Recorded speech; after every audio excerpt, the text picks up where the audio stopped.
A service of KIBMradio.com, the Internet's home for an all old-time radio.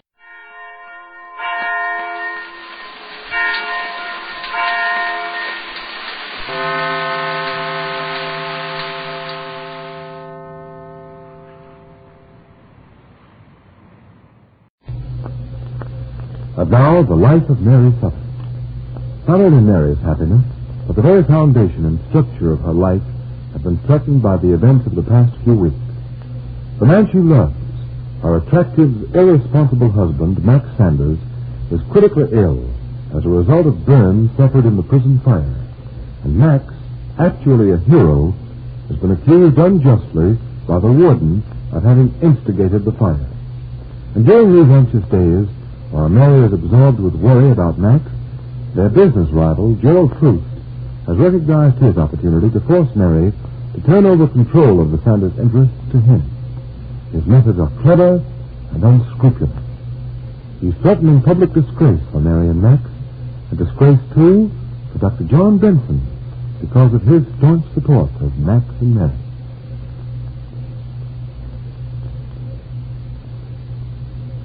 Now, on a cold gray afternoon, Mary's devoted friend, Dr. John Benson, is driving her home after a daily visit to Max in the county hospital.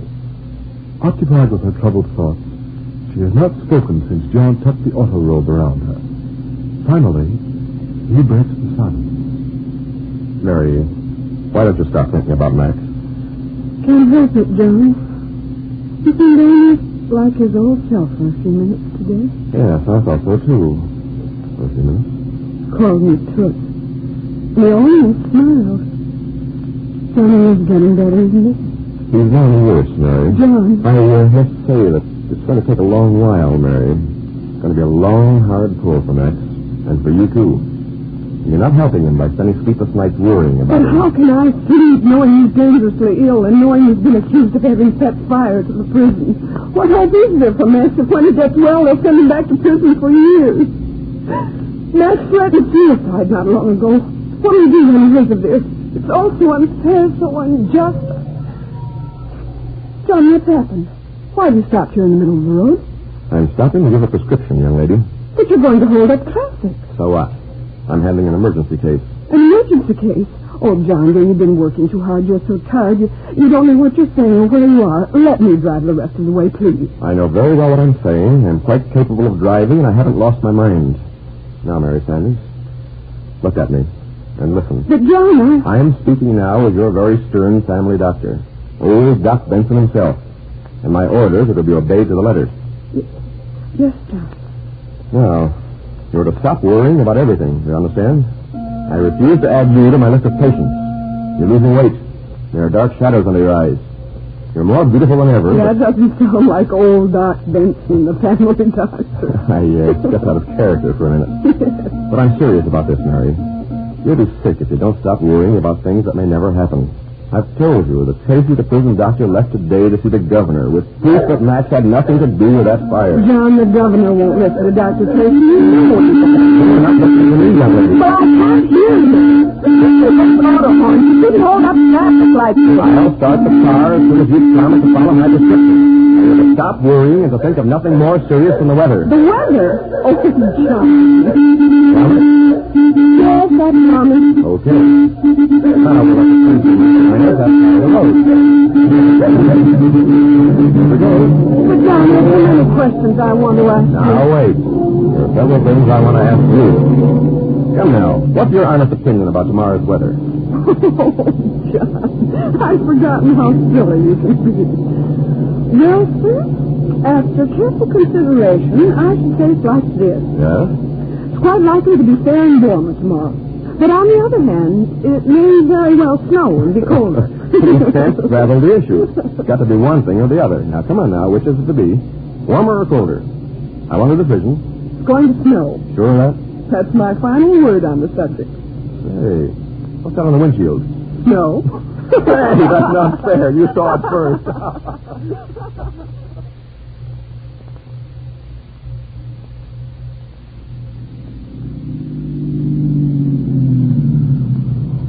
Well, here we are. That's your front door, madam. Oh, so soon? too soon for me. Here, I'll help you out. Thanks. Cold? No. Oh, look, John, we're going to have a real snowstorm. You asked for it, didn't you? Oh, Daddy Stratford on the porch waiting for me. Hiya, Daddy. Be there in a second. Hello, Daddy. Want to come in, John? No, Mary, I'd like to, but I've got to get back to the clinic. John, please let me ask you one question before you go. About the weather? No, about Merlin Davis' niece, little Betty Dillon. She is getting better, isn't she? Of course. She's going to be home in a few days. Oh, good. Now, Mary, I ordered you to stop worrying. I can't help it, John, but thanks for the lecture. I needed it. Goodbye, Mary. It was good to see you smile. Have a good night's sleep. I'll try. Every child, I couldn't believe my eyes. Did I see you laughing? Oh, Daddy Stratford, it's the first time I've laughed in weeks. You don't have to tell me that, Mary. Did my heart good to see it. Say, does that mean Max is better? Oh, no. That is, I don't know. Seemed a little better today, but John says it'll be a long time before he's well. Oh. Come on, let's go inside and talk. It suits me. Oh, it's cold out here. I didn't expect you till after supper, but I'm glad you've come now.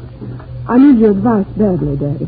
I figured there was something special on your mind, phoning the way you did and asking me to meet you here. Yes, there is something on my mind. Daddy, I met Laura Barton downtown this morning, and she told me there's a rumor that Proust has persuaded Davis to call a special meeting of the clinic board for tomorrow night. And she thinks they're going to ask for John's resignation from the clinic. Oh, stuff and nonsense. Why, I don't believe it. Daddy, look at me. You do believe it. You've heard the gossip, too, haven't you? There's folks in this town have something better to do than to gossip all day. Daddy, you still haven't answered me.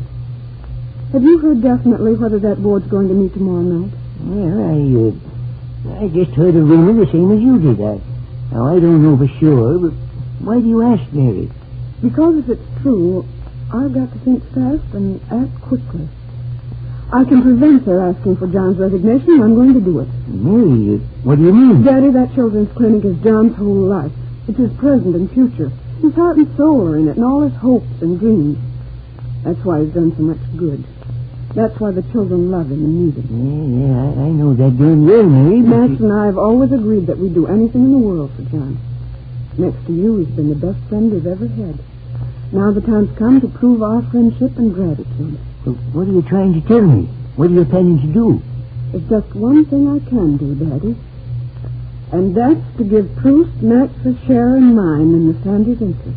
Did you ask me here for my advice, Mary, or did you ask me to come to listen to your decision? Oh, Daddy, I haven't decided yet. And I do want your advice. I need it. I can't ask Max. He's too sick, but don't you think Max would agree that we've got to save John's job? Yes, I suppose Max would agree, but what about John? If I knew that independent young doctor, he'd never forgive you for making such a sacrifice for him. Well, John must never know that I've done it for him.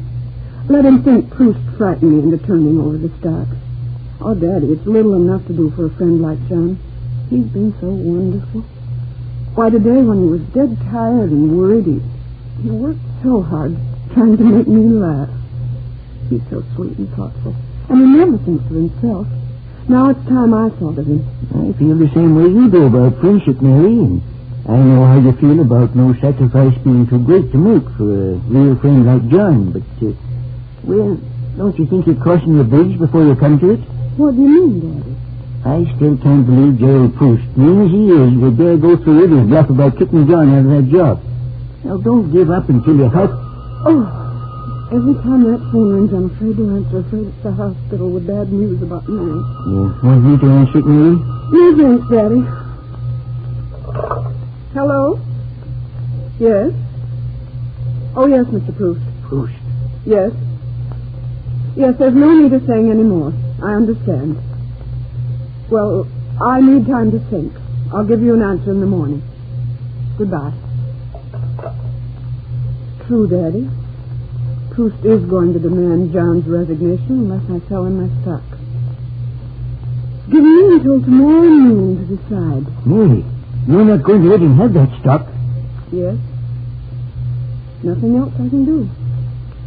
John Benson has stood by Max and me through everything. And now it's our turn to stand by him. Proust can have the stock. No other way.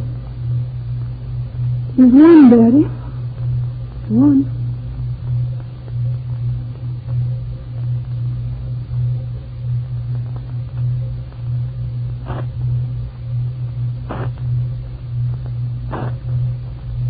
Is Mary's decision wise, or has her unswerving loyalty led her to make a fatal mistake in her decision to yield to Proust's demands for the stuff?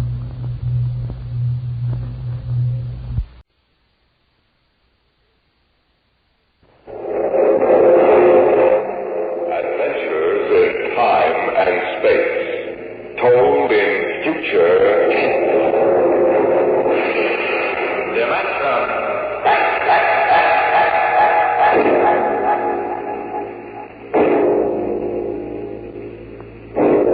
The National Broadcasting Company, in cooperation with Street and Smith, publishers of astounding science fiction, bring you Dimension X.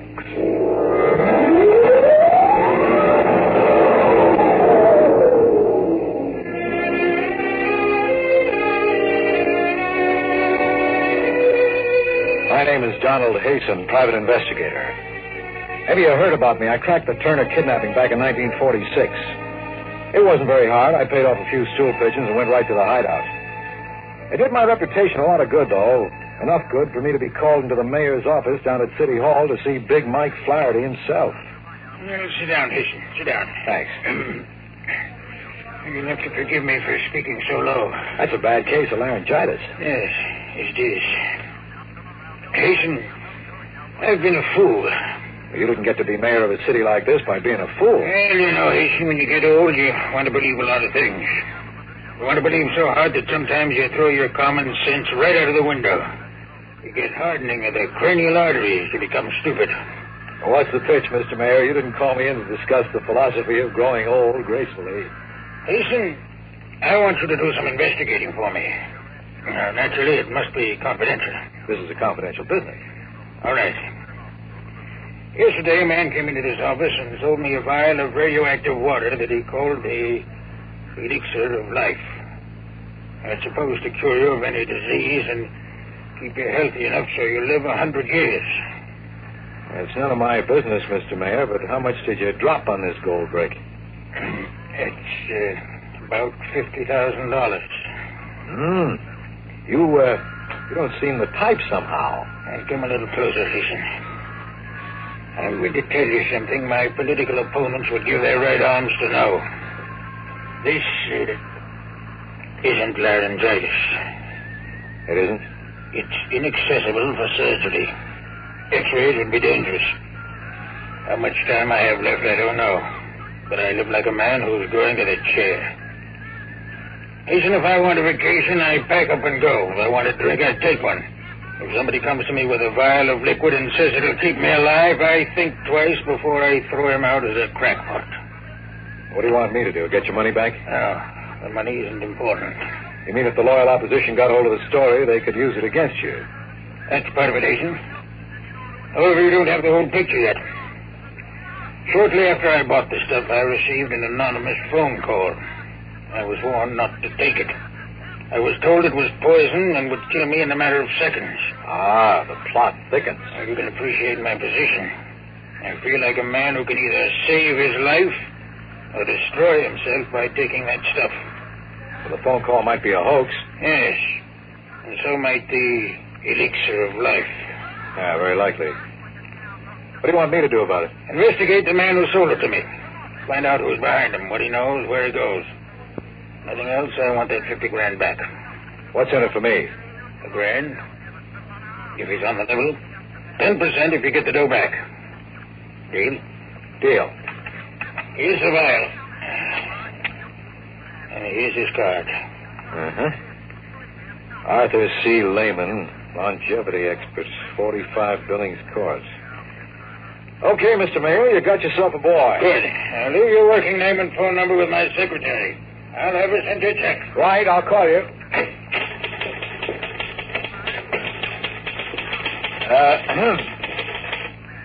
You were in there a long time. How'd you make out? Swell. I bought the outer drive for only $10 and the cost of mailing. That's kind of high. Last week we were selling it for only $5. I'm sorry. I've been listening to too many detective programs. It isn't polite to stare. I was just wondering what your name was. Sign on the desk says Katharina Cooper. I'll call you Kathy. Oh, I'm supposed to leave my name and phone number. Go ahead. The name is Donald Hasten. But then you knew that, honey. You've been listening to the mayor call me by it for the last half hour. You forgot to shut off the intercom switch. Big Mike's getting kind of careless, isn't he?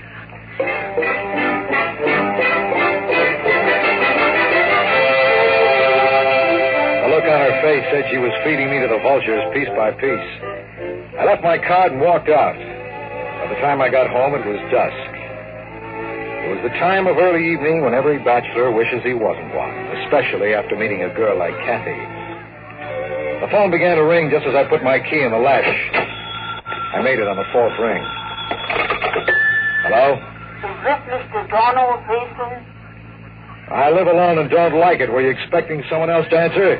This is a warning, Mr. Hasten. Don't touch your bed. I'm sorry, but I don't like to sleep on the floor.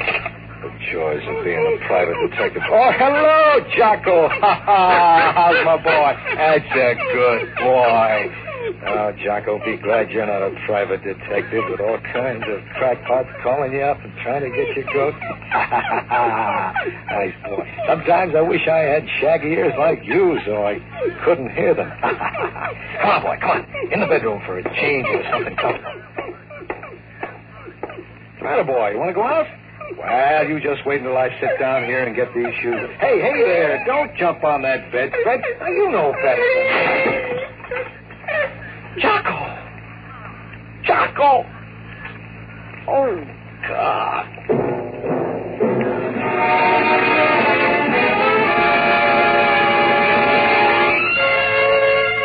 The bedspread closed on him the way a Venus flytrap closes on a fly.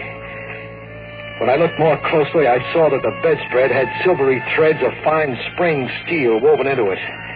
It had been set like a bear trap to spring shut and strangle anything that touched it. Somebody wanted to get rid of me pretty badly, somebody to whom I had suddenly become very dangerous. Instead, they got Jocko. My poor little Jocko. I decided to take a fast drive over to Billings Court to see Arthur Lehman, longevity expert.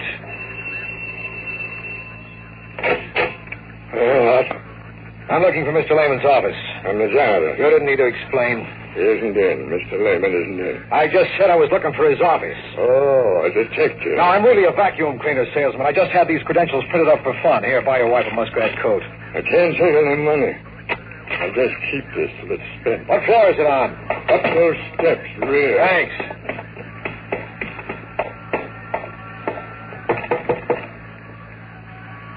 Well, let's see now. I ought to have one that fits this.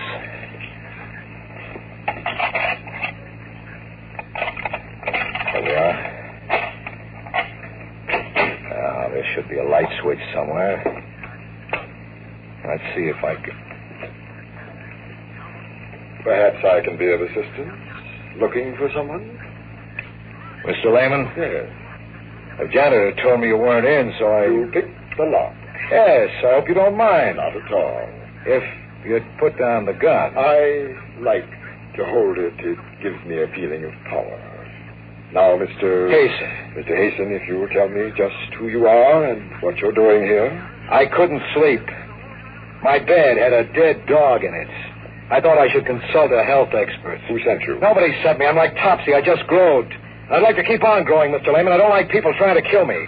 And I don't like people killing my dog. What makes you think I would try to kill you? Just a hunch. If I really wanted to kill you, I could do it right now, perfectly legally, since you broke in here. That'd be hard to prove. Fortunately for you, Mr. Hasten, I don't have the faintest interest in trying to kill you.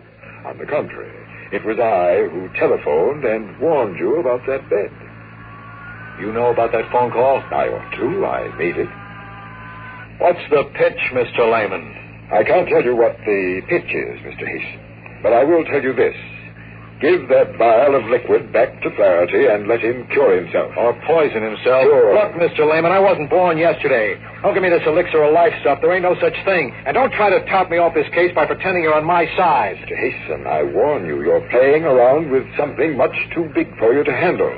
That vial is the only one of its kind in existence today. The liquid it contains will cure Flaherty if he drinks it. You know, I've seen lots of carnival men peddling flukum and ink sticks, but you're good. You almost convinced me. Almost, but not quite. You're a very stubborn fool, Mr. Hasten. Give back that $50,000 and I'll become very unstubborn. I have a suggestion. I'll bet you do. Why don't you siphon off the tiniest drop of that elixir and have it tested on, say, a rabbit? Then, if it's non-poisonous, you can go back to Flaherty and have him drink it. And while we're proving it's Carmel water, you're on a fast boat to outer Mongolia with 50 G's. Come with me. Where to? A reputable biological laboratory, any one you choose. Suppose I don't want to play. Then I'll kill you. You will feel my gun against your side, so don't try anything. Shall we go? Before we do, just one thing. Well? If you didn't try to kill me, who did? Who else knew about it? Nobody. Nobody except Flaherty, you, me, and Flaherty's secretary. Shall we go, Mr. Hasten?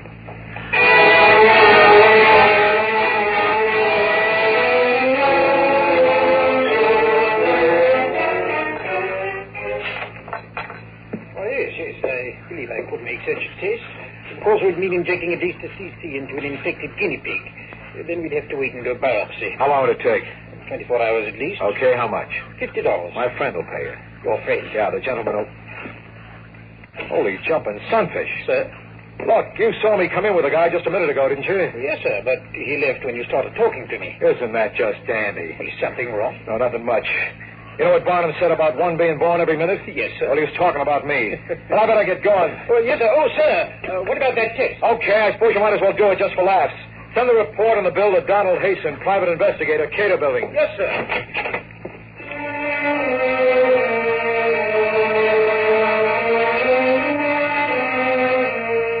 I knew there wasn't much point in going back after Lehman. He was probably well on his way by this time. It was an all-around phony story from beginning to end. But still, somewhere, hanging around the edges of my brain, was a funny kind of hunch. If Lehman had wanted to kill me, then who called me up to warn me? Lehman himself? Why? It didn't figure. I stopped to look up an address in the phone book, and then I invested 10 cents.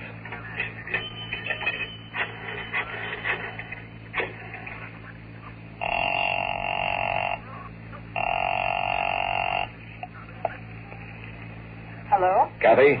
Yes? This is Sherlock. Oh, I'm glad Glad? that you called. I wanted to apologize to you for eavesdropping this afternoon. Why don't you do it over a cup of coffee? I have to talk to you. It's very late. We'll sleep late tomorrow, please. All right. Well, I need you. There's a coffee shop near your place. I'll be there in 15 minutes.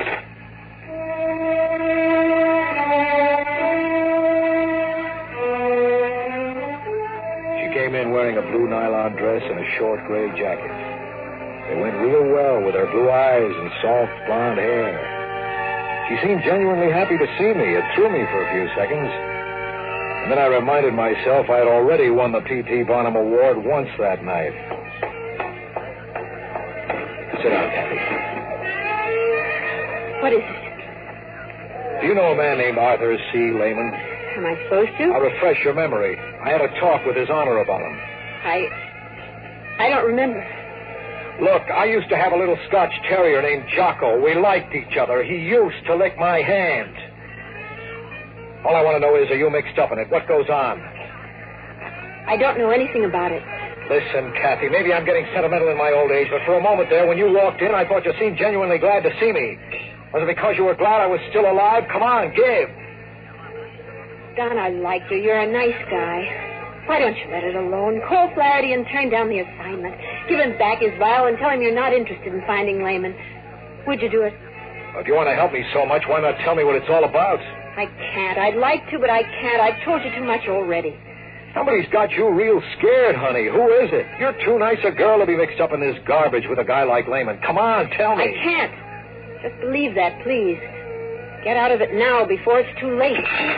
Okay, honey, you can play it that way if you want, but to me it's as thin as a bowl of restaurant soup. Poor Jocko knew something and couldn't tell me. You know something and you won't tell me. Good night.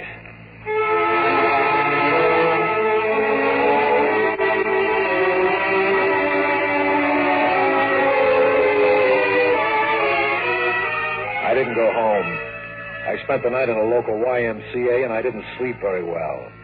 It went around and around in my brain like a squirrel in a cage, but it didn't add up to anything when it came out. In the morning, I went straight to my office and locked myself in with a bottle of gin. By 10 o'clock, I had decided to quit the job, but before I could call Flaherty and tell him, the phone rang. Go ahead. Mr. Hasten. You got it. This is Dr. Gregory in the Bayside Biological Laboratory. If you want the money... It isn't about the money. What's up? Mr. Hasten, do you have the formula for that serum you gave me? No, I know a guy who might, but he's in Outer Mongolia by now. Why? Well, I've never seen anything quite like it. I don't know if it was just a freak of fate or What happened? Well, that pig, that diseased guinea pig, Mr. Hasten, well, it completely recovered in 12 hours. Not only that, Mr. Hasten, but there is not a trace of the malignancy. That pig looks healthy enough to live another 100 years.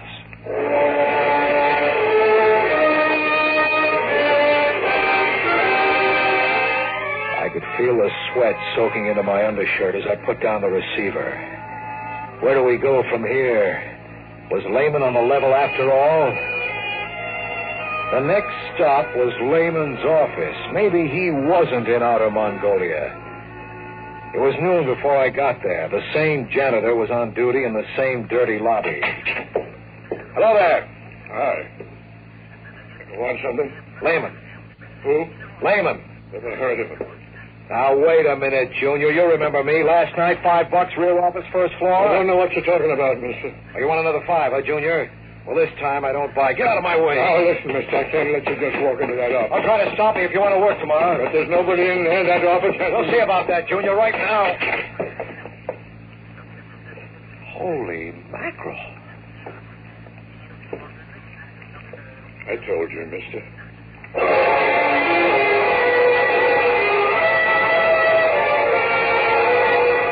The room was bare. There were caps on the electrical outlets. Everything in the room was covered by a 6 weeks accumulation of dust that was undisturbed except for the footprints of the janitor and myself. Yet yesterday there had been a rug, telephones, desks, chairs, file cabinets. I checked the door number. 1B, that was it, all right. Then I checked the janitor. He was standing there just looking stupid. But he looked a little too stupid. I figured I could make him talk, so I tried an old trick. I reached inside my hat band, took out an ordinary pin, and jabbed him hard on the arm. Hey, Al!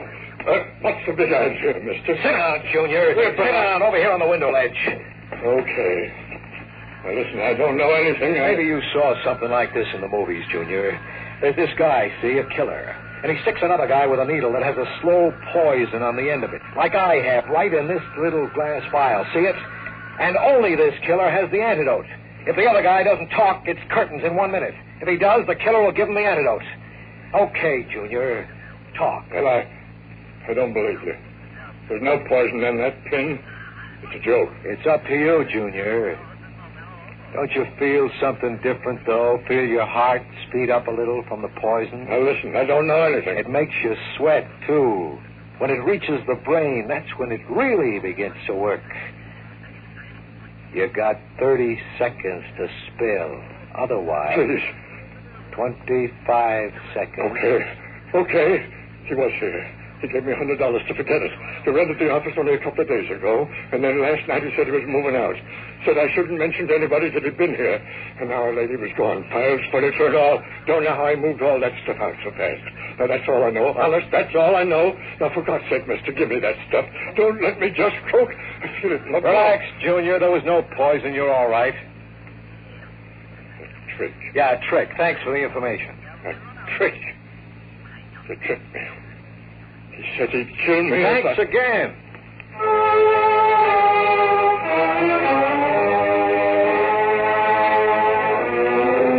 There was Mr. Hasten again, right back on the horns of ye old dilemma. The only thing I knew for sure at this point was that the serum was apparently not poisonous. And since my client was most concerned with that, I made my next stop the office of His Honor, Mayor Big Mike Flaherty. I had the vial in my coat pocket. Hello, beautiful. Oh. I want to see His Honor. He isn't in. I'll go into his office and wait. You can't. But I can. Come on in. I want to talk to you anyway. Please. Come on. Shut the door, huh? No? Okay, I'll shut it. Now sit.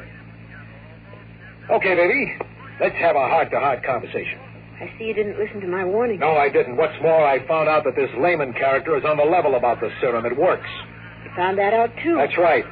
It leads me to an interesting conclusion, Kathy. Namely, that you're the one who tried to booby-trap me. All right. Have it your way. What do you intend to do? Well, first, I'm going to give Flaherty that serum and let him cure himself. You mustn't do that. Why not? I can't tell you, but you mustn't. Down in a few minutes, Mike Flaherty will be here. Before he comes, I'll have to ask you to give me that serum. Try again. I don't hear so good. Maybe you'll hear this. It works, too, so don't try anything. Well. So now it comes out. Okay, Kathy, if you want to play that way, go ahead. Give me that serum.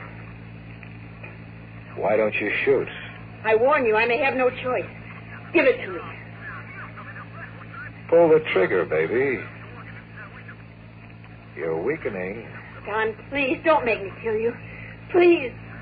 What is it, baby? True love or just weak in the knees? Oh, You better hand me that gun.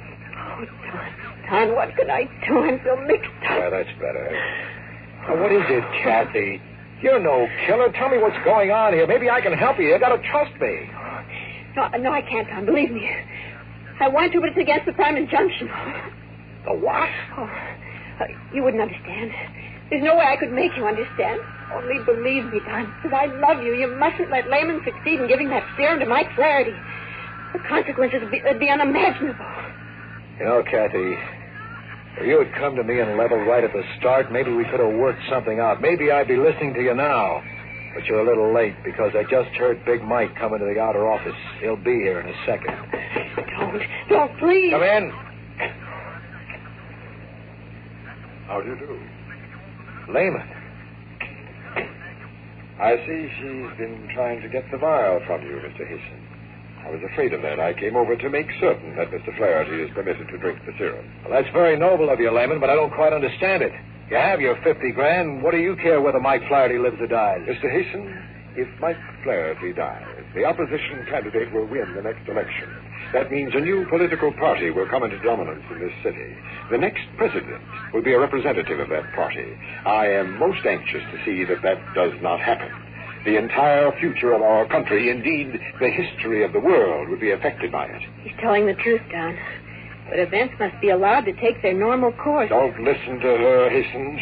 She's tried to kill you once. She'd do it again. You know I'm telling the truth about that serum. She wants to see Flaherty die. Go ahead, ask her. It's true, isn't it, Kathy? You want Mike Flaherty to die. You don't understand. Listen, I'm getting pretty fed up with being told I don't understand. Understand what? I understand that in the past 24 hours somebody's tried to kill me. I understand that Lehman's serum will cure a guinea pig and probably a human. I understand that unless I'm completely insane, the entire contents of Lehman's office vanished in a few minutes. I understand that you two seem to be more concerned with some nonsense that's going to take place in the future than... Good. Holy smokes. Oh, no, it's too fantastic. Just too fantastic to even think about. Something troubling you, Mr. Hasten? Perhaps I can help you. Perhaps you can, Lehman. I'm going to ask you just one question. Very well. When are you from? That does it, doesn't it, Mr. Lehman? I've guessed your game. I'm afraid you have, Mr. Hasten. I am, as you surmise, a traveler from the future. And since you stumbled upon it, perhaps Miss Cooper here would like to fill in her part of the story. But before she does, up your hands, both of you. Higher. Don't move. I'll take that gun, Mr. Hasten. Now, Miss Cooper, you may enlighten our backward friend. Go ahead, Kathy. Both Lehman and myself are from the future, Don. Why didn't you tell me? I couldn't. The prime injunction to time travelers is never to reveal their identity. The penalty is death. Since you've guessed it as we feared you might, there's no point in trying to conceal anything further. Go on. Mr. Lehman's a fugitive from the era in which we live. Using one of our time machines, he came back to your time. And he sought to change things so that he'd be in a position of great power in the future. How do you figure to do that? If Flaherty lived long enough, he could dominate the political picture in America. You're almost right, except in one detail, Miss Cooper. Flaherty will not survive. He will live only long enough to gain a position of political dominance. Then I will remove him, and my own ancestor will take over the reins of power, leaving them eventually to me. I get it now. But there's one thing that bothers me. Who was trying to kill me? I was. You see, I was sent here to track down Lehman. I set that spring before I met you, as soon as Flaherty hired you to help him. I did it on orders from the council. They were afraid you'd be successful in saving Flaherty's life. Then, unfortunately, I fell in love with you and couldn't go through with it. I called and warned you. You took credit for that, Lehman. I wanted to enlist you on my side, Mr. Easton. However, it makes little difference at this point. Since you know the entire story, I have little choice now. Do you think you can get away with this? I believe I can, Mr. Hasten. There are two of us here who know your plans. By the time Mr. Flaherty returns to his office, there will be only one, myself. Goodbye, Mr. Hasten. It has been a pleasure. Not without a fight, you...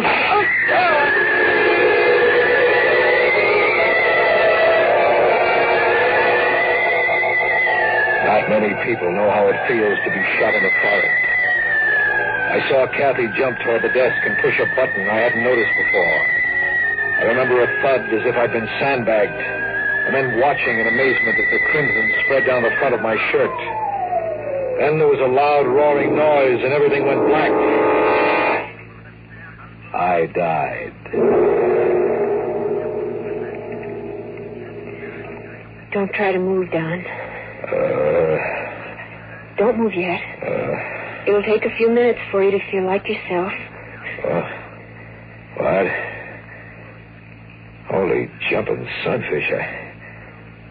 I'm sitting in Flaherty's office. The blood. There was blood on my shirt, and it's gone now. Here, drink this.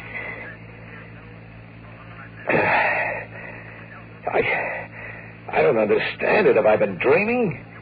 Is the whole thing nothing but a nightmare? Well, it seemed so real that there was a man named Lehman. He pointed a gun at my head and shot me. I felt it, I tell you, I felt it. Don, listen to me. Listen carefully. There isn't much time.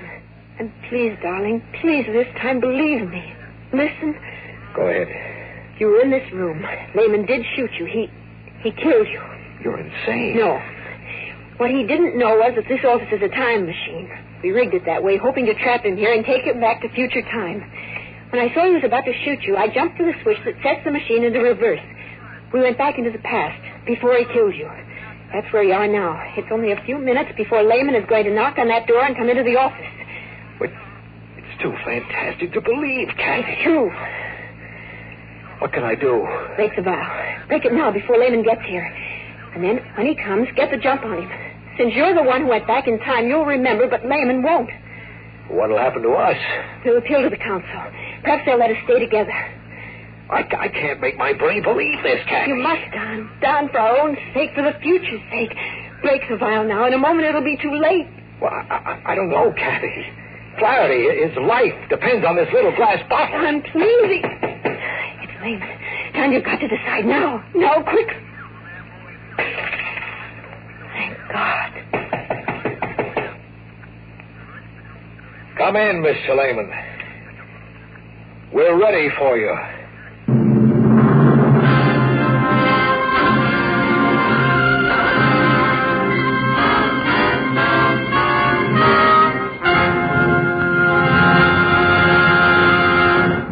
You've just heard another adventure into the unknown world of the future.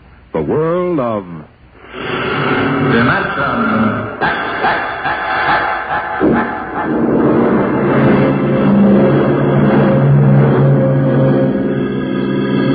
Dimension X is presented each week by the National Broadcasting Company in cooperation with Street and Smith, publishers of the magazine Astounding Science Fiction. Today, Dimension X has presented Untitled Story from the current issue of Astounding Science Fiction. It was written for radio by George Lefferts from the story by Frank M. Robinson. Featured in the cast were George Petras as Hasten, Ann Sargent as Kathy, Bernard Lenrow as Layman. Your host was Norman Rose. Music by Albert Berman. Dimension X is produced by William Welch and directed by Fred Way.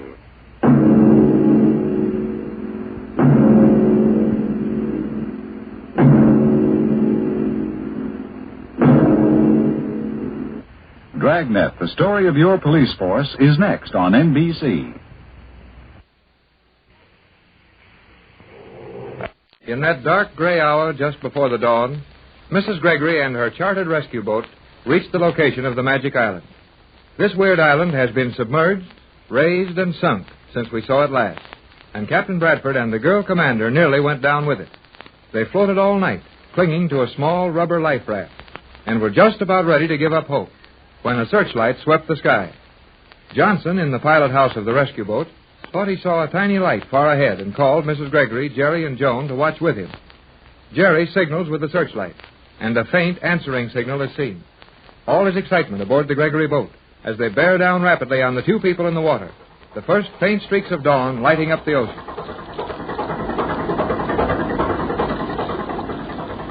There they are, Johnson. No doubt of it, Mrs. Gregory. Yep, there's two of them, all right, and they're hanging on to something in the water. Some form of small life raft, I think. Yes, Joan, dear. That's what it looks like. Oh, how far are they, Johnson? Well, we'll pick them up in just 2 or 3 minutes. Hello, Tex! Hello, Tex! They cannot hear you, Jerry. But they're waving their arms. Look, they're all right. I told you they would be. Well, they're certainly active enough. Can't be much wrong with them. Well, I'll go and get the landing stage ready. Thanks, Jerry. Joan, dear. Yes, Mother. Will you go into our cabin, lay out some warm, dry clothes for Elaine, and get out some extra blankets? She'll need them. Certainly, Mother. I will take care of everything. Apparently, the captain has managed to keep the Euclideans bottled up. There isn't one in sight. If he's done that, it's little short of a miracle. Ahoy! The boat! Johnson, did you hear that? Yes, sounded like the captain. It was. Oh, Johnson, he's all right. Tex! Hello, Tex! Oh, Johnson. Tex, he... Well, I don't blame you much, Mrs. Gregory. Hey, Skipper! Shove over here, on the double. Move faster than that, man. Can't you see Mrs. Gregory's fainted? Here, take her in her cabin. I'll give you a hand. I'm all right. I didn't faint, Johnson. Well, you certainly gave a good imitation of it. Hold on, Skipper. Why? You needn't carry me now, Skipper. I'll be all right. Fainted. She didn't faint. Will you please put Mrs. Gregory down? Thanks, just the same, Skipper. Isn't there anything in the world which will cause that man to say more than one word at a time? Nothing. Oh, I'm all right now. How near are we to Tex and Elaine? Mighty close now. McLeod! Aye, Mr. Johnson. Hold your motors down hard. Ahoy there, Tex. Are you all right? They're okay, Pat. How is Elaine? Doing very nicely, thank you. Another one of those girls you can't upset. Elaine is quite a person.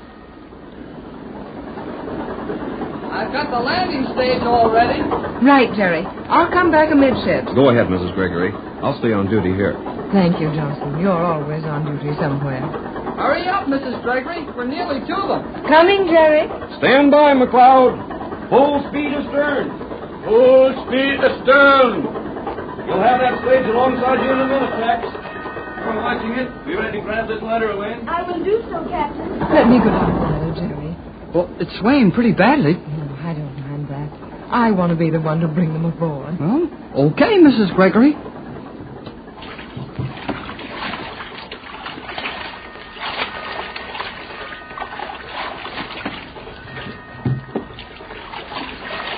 Oh, Tex, give me your hand. I'm all right, And Elaine, you must be nearly dead. We did not fare badly. Come on up the ladder. I'll help you. Thank you, Mrs. Gregory. I'm right up here, Elaine. Give me your hand as soon as you get up high enough. It is good to see you, Jerry. Boy, it's sure good to see you, too. I will take charge of Elaine now, Jerry. Come to our cabin, Elaine. You must have some warm, dry clothing at once. Hey, look. Look at the captain and Mrs. Gregory. Why, what did you see, Jerry? Oh, nothing. Not a thing. You hurry up and take Elaine to your cabin. I do not wish to trouble you. Oh, it is no trouble. Come at once with me, And Elaine. before you do anything else, you're going to get into some dry clothing and have something hot to drink. No time for that now. Hello, Gee. Jerry. Gee, we're glad to see you, Tex. Maybe you think I'm not glad to be here. Did you bottle up all the Euclideans? We sure did, son. Every last one of them. Say, how do we get them on board? Now, Jerry, that can wait. Tex needs some dry clothing and some hot food. Later, Pat. Just now, we've got to handle this matter of the Euclideans. Something may happen to allow them to escape. We'd better get busy.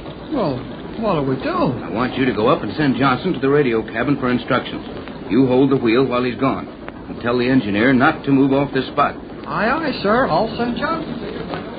Tex, you're wet and cold and tired. All of that, Pat, there, but all of that can wait. Let's go in the radio cabin. Did things work out according to your plans? Not entirely. They almost had us when they raised that island again. But the last 2 bottles of my solvent sank the island. Elaine and I managed to hang on all night. Oh, at least it's warm in here. Yeah, and I'll have Jerry bring me some hot coffee when he comes back. You haven't heard anything from Euclidia on this radio, I suppose? No, and we haven't tried to contact them. Just as well. So they've probably heard all we said to each other. Well, welcome to the ship, Captain. Thanks, Johnson. Nice work getting here. Thanks to McLeod. He cried bitter tears over his poor engines all the way down here. But he kept them running. Fair enough. Now, here's the setup. I want to take these Euclideans aboard at once. Quarters enough for them? I think so, Tex. We didn't have time to fix the boat up properly, but there are comfortable, clean quarters for nearly 300 below decks, and food enough to take us back to Los Angeles. That's all we need. All right, Johnson. I'll get them on the radio and tell them what they're to do. You stay in the bow. Keep the ship in this position. That landing stage is practically over the surface airlock I'll make them come up through. Well, what if they come up with weapons? Take one of the crew forward with you, Johnson. Have him train that large telescope on the spot where Euclideans start popping out of the water. I'll tell them we've got some powerful kind of gun pointing at them. They won't know the difference. That's a good idea, Captain. But are you sure they'll start popping out? I'll take care of that with the radio. Anything else? That's all. How about getting them peaceably into the hold once they're aboard, Tex? We've men enough here to guarantee that.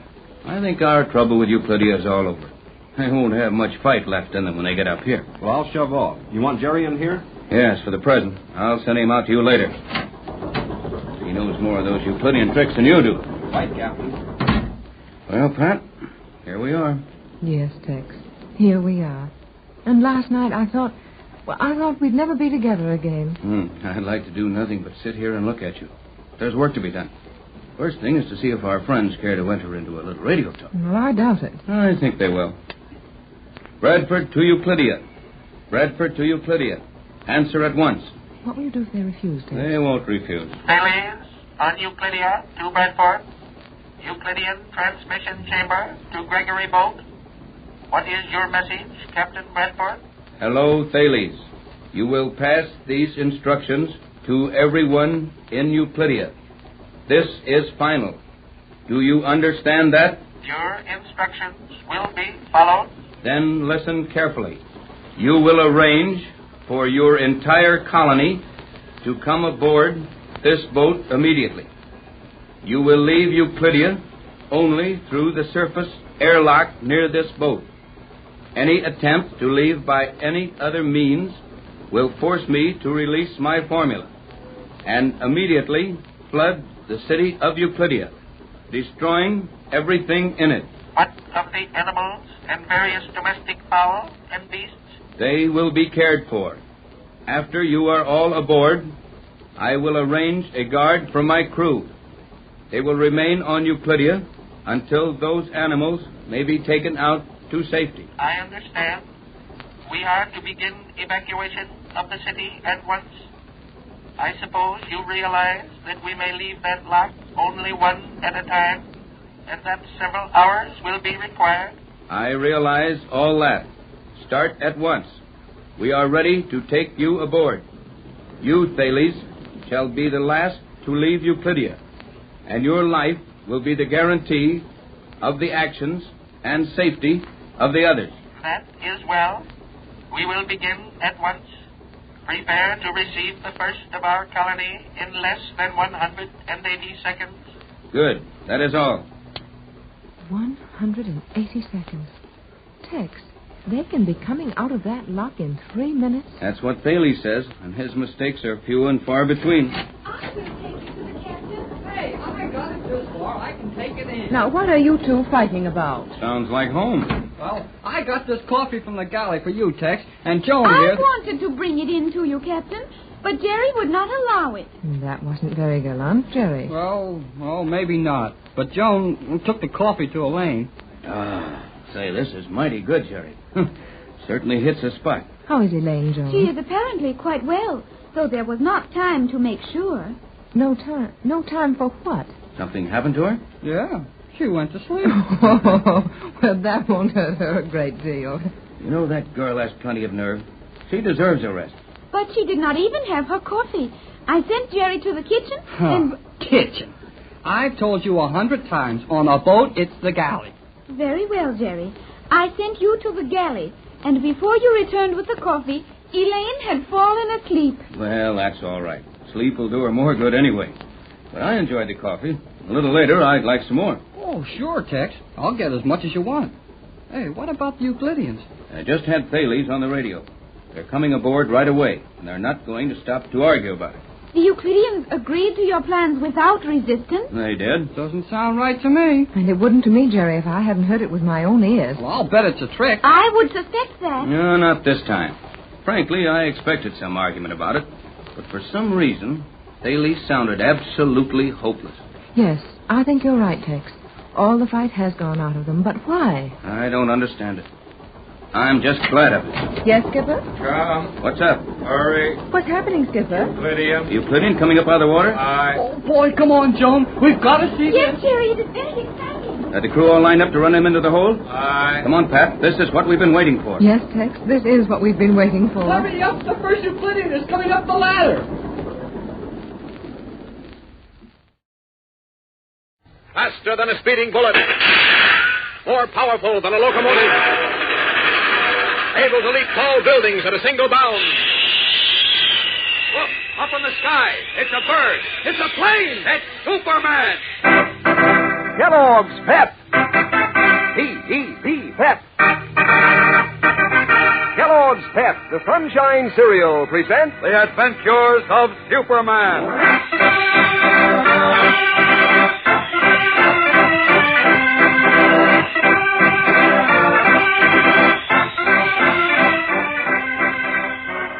Today, the fate of Lois Lane, Jimmy Olsen, and Mary Hennig rests with Superman, mighty man of steel, rocketing through space in a desperate attempt to save them.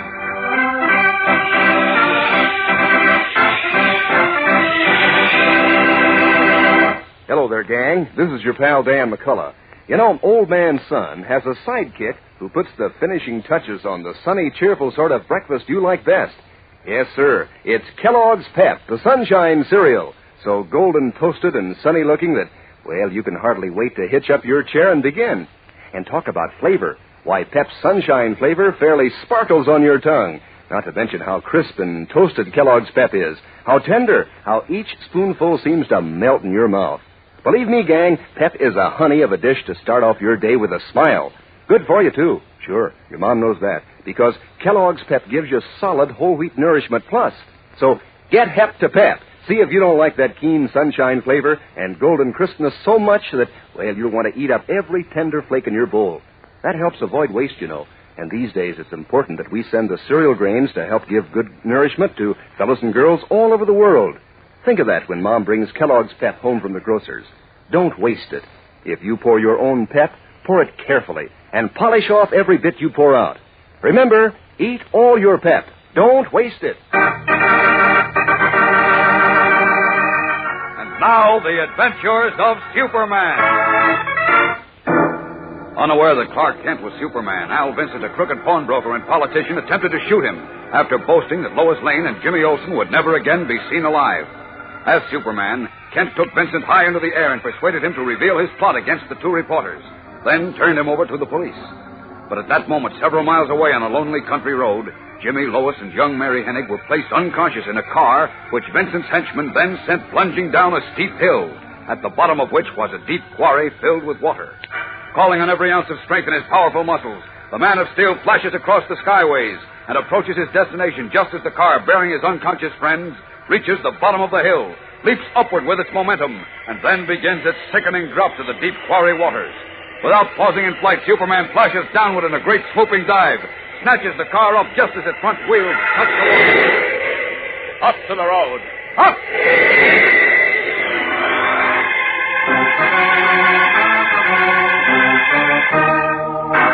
Moments later, on the grass beside the road where they had been gently placed, first Jimmy Olsen, then Lois Lane and Mary Hennig open their eyes, stare about them incredulously, and then up at the tall, smiling, red and blue-clad figure, who explains quickly what has happened.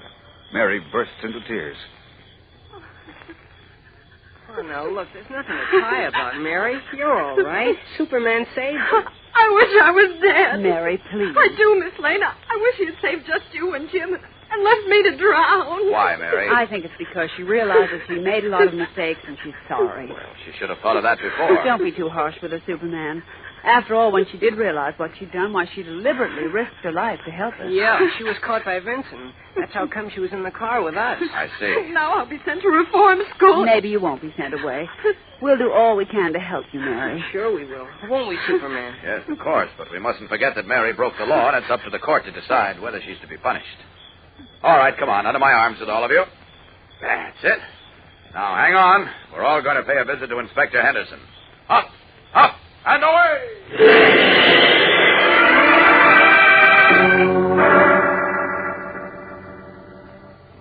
Now, Mary, you stole other things for Al Vinson before he sent you the Daily Planet for the Higgins letters, didn't you? Yes, Inspector. He showed me how to steal things from stores and tires off parked cars and stuff like that. Why did you do it, Mary? I mean, steal for Vincent. Because, well, he said I could make a lot of easy money. That's what he tells all the kids. But it ain't true. He didn't give us hardly anything for the stuff we swiped. Well, then why'd you keep on doing it? We had to, Jim. If the kid wanted to quit, Vincent's guerrillas would beat him up. Then he'd say that the next time he'd turn the kid into the cops and have him sent to reform school. Why, the dirty... Easy, Jim, easy.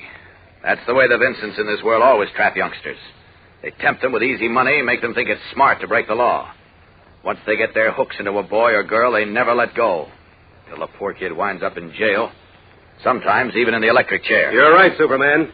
But I think we've got enough on Vincent now to send him away for a long stretch.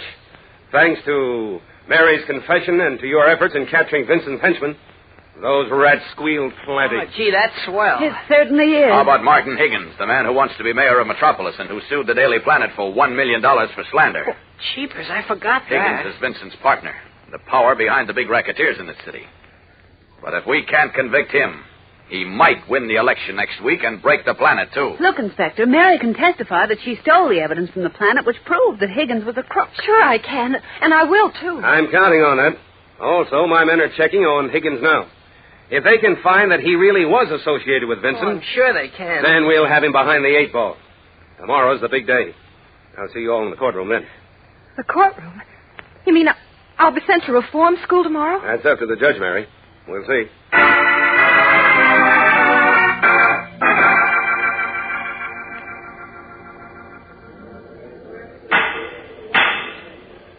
Albert Vinson and Morton Higgins, rise, please.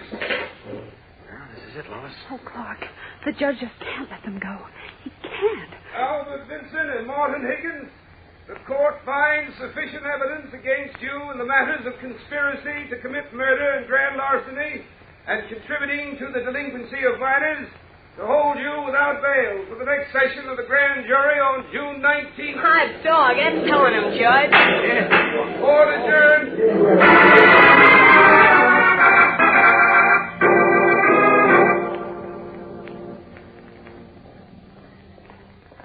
What's the matter with you, Lois? With me? What do you mean, Clark? You look so downhearted. Yeah, your chin is practically hitting your knees. Oh, well, I'm just... You should feel wonderful.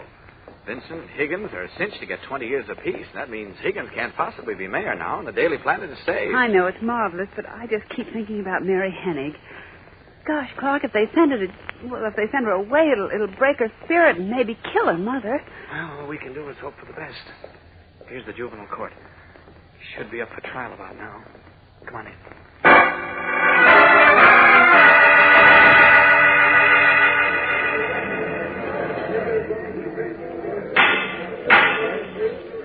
Mary Hennig, please rise. Chin up, Mary. I've got my fingers crossed for you. Thanks, Jim. Oh, Clark, I can't stand it. Take it easy, Lois. But quiet. The judge is going to read his verdict. Tensely, Clark, Kent, Lois Lane, and Jimmy Olsen lean forward, their eyes riveted on the black-robed judge and on young Mary Hennig, who stands lip-trembling below him. What will the judge's verdict be? We'll be back in a moment to find out, so stand by.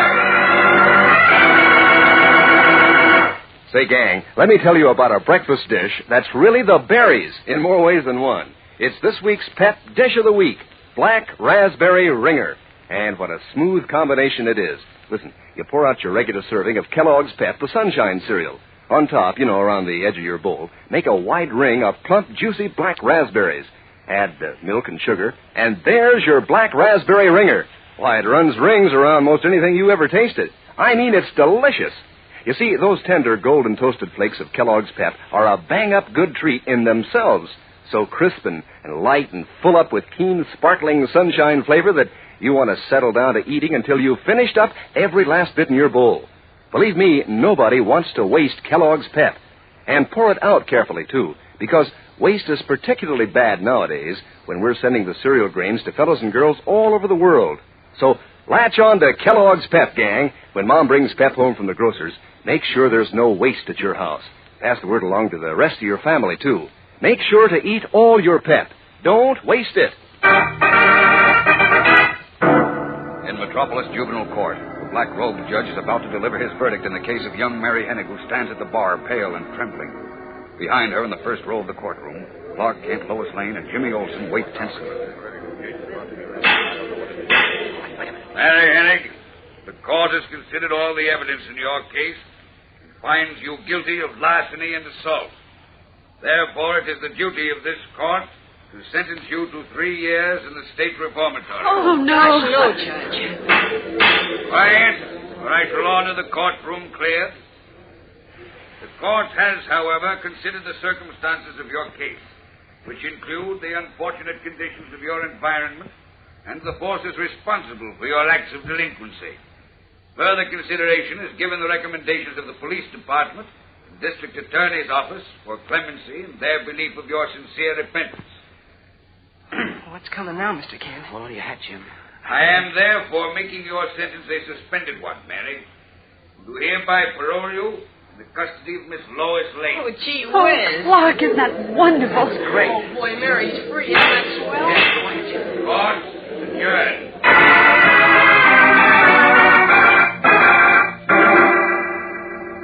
And so Mary Hennig's trial is over. And Al Vincent and Martin Higgins, the corrupt politician who dreamed of controlling the great city of Metropolis, appear bound for the penitentiary. The following week, as the votes are counted in the city's mayoralty election, we learn that Henry Marshall is elected. That day, in the Daily Planet City Room, Clark Kent, Jimmy Olsen, and Lois Lane are discussing the new mayor.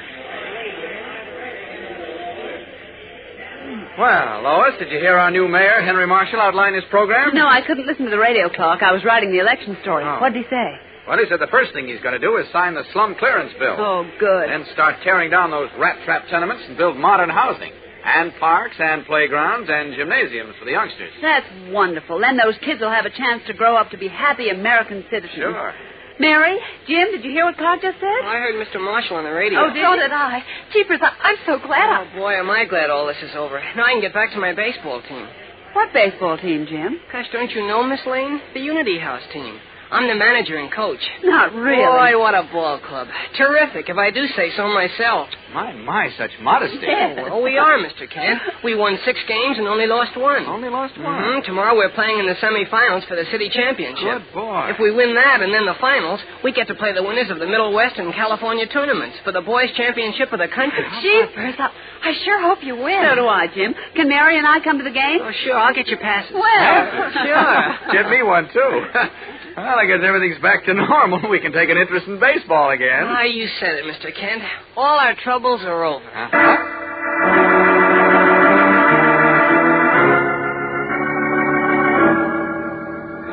wrong, Jim. Your troubles are only beginning. Dangerous troubles, such as even you and Clark Kent and Lois Lane have never experienced. Fellows and girls, we're beginning a brand new and exciting Superman adventure on Monday. There's a thrilling baseball story and a gigantic fight against a dangerous enemy, which tries all Superman's great powers to the utmost. Don't miss a single episode of this new story. Be with us every day, Monday through Friday, same time, same station. And remember, for breakfast, it's Kellogg's Pep.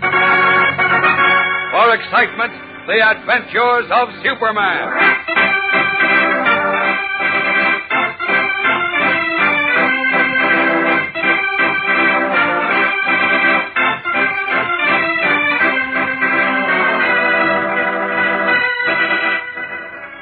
Superman is the copyrighted feature appearing in Superman DC comic magazines and is brought to you Monday through Friday at the same time by Kellogg's Pep, the Sunshine Cereal.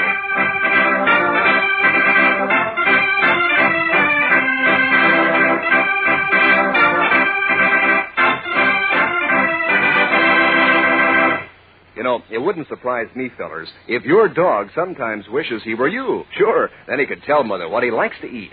And it wouldn't surprise me if he'd ask for Kellogg's Grow Pup dog food quick. Why, it beats all how many dogs beg for it. Grow Pup has such a swell, meaty flavor. And there are 3 different kinds. There's Grow Pup Ribbon, Grow Pup Meal, and Grow Pup Pellets. They're all mighty tasty and mighty good for your dog. Help give him lots of muscle, strong bones, and teeth. Remind Mother next time she's marketing to ask for Kellogg's Grow Pup. And be sure to be with us on Monday for the thrilling adventures of Superman. This is the Mutual Broadcasting System.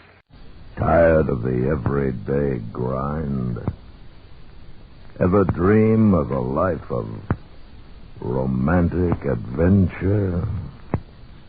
Want to get away from it all?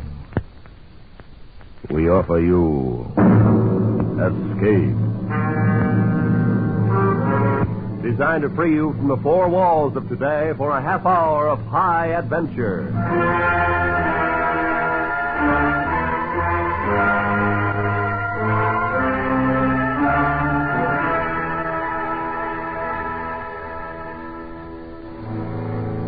You are high on the frozen slopes of a great mountain, terrified and caught in a blizzard, while the thing for which you've been hunting has suddenly become the hunter.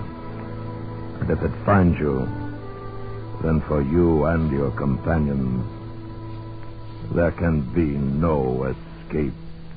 So listen now as Escape brings you Anthony Ellis's exciting story, The Abominable Snowman.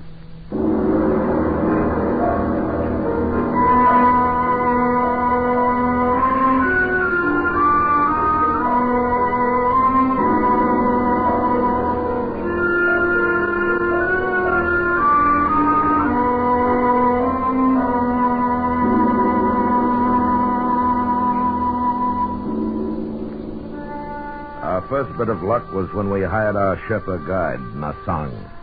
That was in Darjeeling.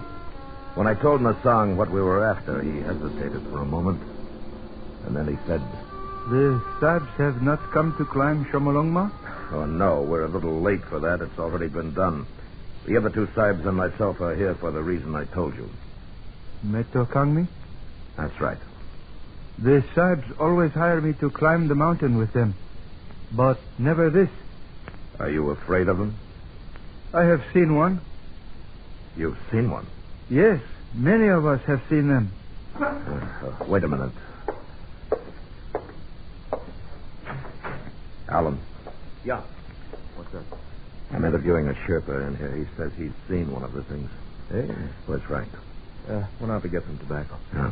All right, come on in. I think this is our man. All right. Nasang, this is Mr. Ferris. Sab? Hello, Nasang.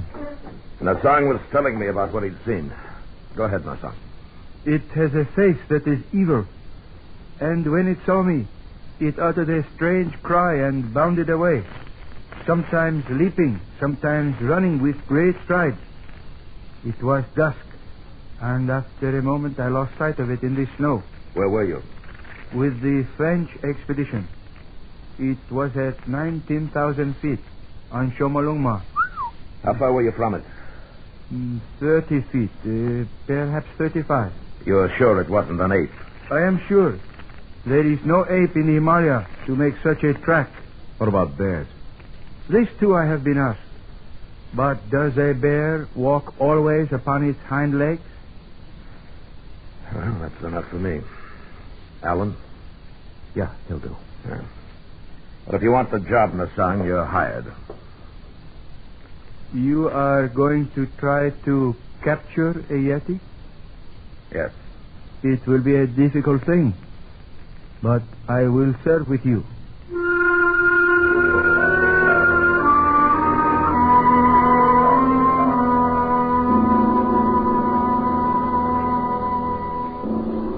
Yeti, Wild Man, Netokangmi, Abominable Snowman. That's the name the natives had for the things, and Alan Ferris, Frank Davis, and I were going to try to get one. We'd all done some climbing, but climbing was secondary here. Expeditions since the beginning of the 20th century had heard of the Abominable Snowman, observed their tracks, and one or two white men claimed to have seen them. Great ape, bear, monkey, wild men, we didn't know. But we were going to find out.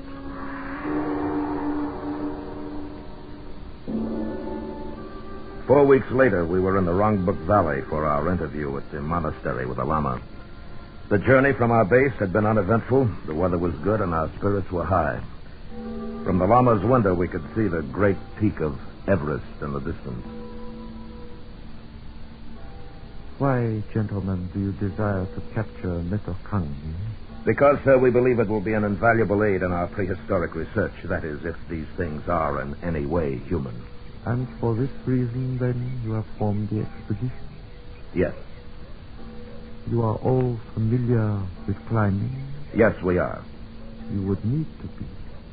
The Yeti move at high places, dangerous places, so my people tell me. Also, the monsoons are arriving in a short time. I understand that. Then do we have your permission to investigate in the valley and beyond? You have my permission. Oh, I appreciate it. There is one point, however. I must request that no wild animal or being in this valley be shot. Our religion does not allow it. We'll respect your wishes, sir. Now, may I ask you one more thing? Of course, my son. Do you believe in the existence of Netokangmi? I myself have never seen them, but I know that they live here, above the valley, on the goddess mother of the world. It is also true that at least 5, and possibly more, inhabit the upper Rongbuk and its glacier. Thank you. Do you have porters? Our guide, Nasang, is hiring them now. Yeah. I trust that he meets with good fortune.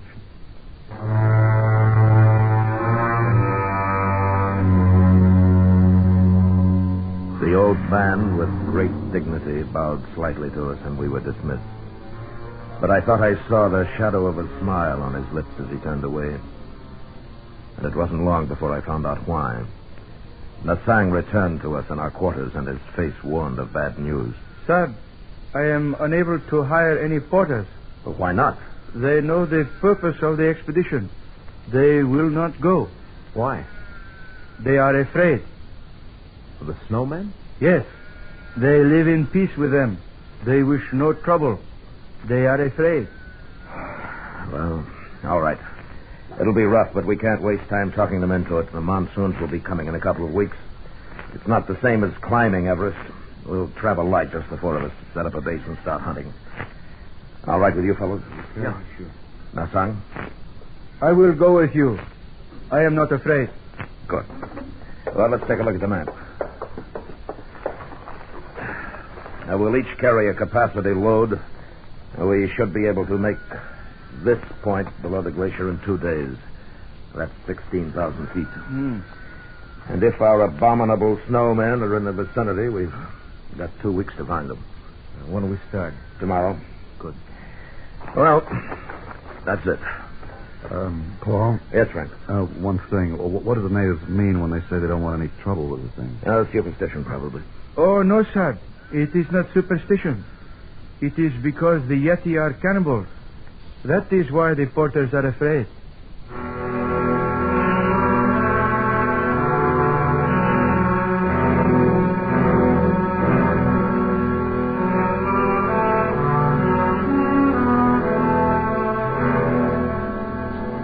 The weather turned ugly the day we left the village. A cold Tibetan wind blew down from the west, and with our heavy packs, it took us much longer than we'd thought to arrive at the point just below the Rongbuk Glacier. We set up our camp and made ourselves as comfortable as we could. The next morning wasn't so bad. There was a heavy overcast, a promise of snow, and the peak of Everest looming over us was shrouded in clouds. The four of us sat in the tent looking at our charts and drinking hot tea. I figured it'd be easiest if we started at the East Glacier. It's only about 3 miles from here, and with the weather as stinking as it is, we won't run too much of a risk. What do you think, Paul? Oh, that sounds all right. What do you say we split up? You and Nasang, Alan and me. We'll work up on either side of the ridge. Here. And if we spot any tracks, fire 2 shots. Yeah, good enough. Now, the big thing, though, no matter what, don't shoot at the thing if you do see it. Okay? Okay. All right. If we lose touch with each other, we'll meet back here at 5. All right, let's get going.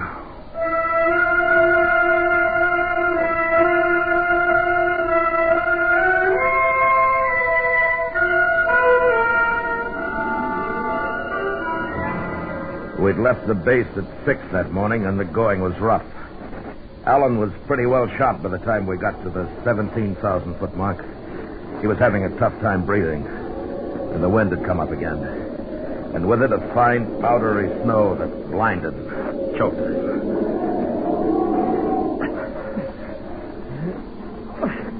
Hey, I gotta take 5. All right.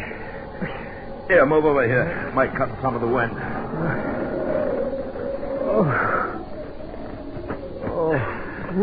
Oh, that's better.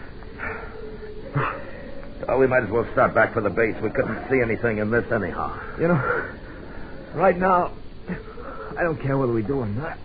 This is good weather. Wait until the monsoon starts. No, not me. Oh, I'm cold. I've never been so cold in all my life.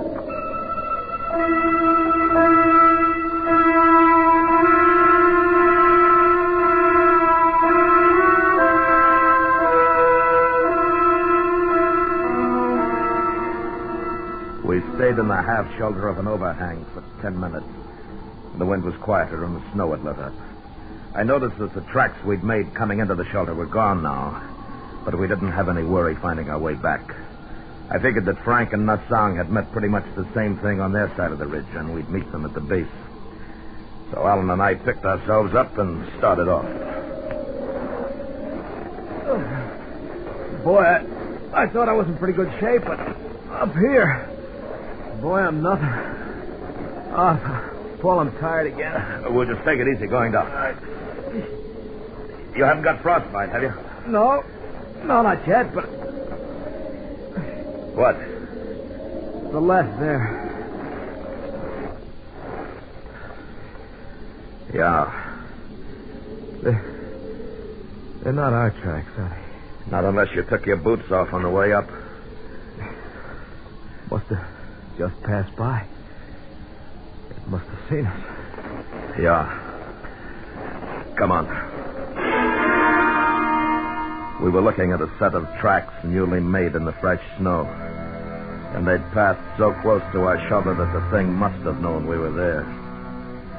They weren't the tracks of a bear or an ape, but more like a splay-footed naked foot. The tracks of the Abominable Snowman.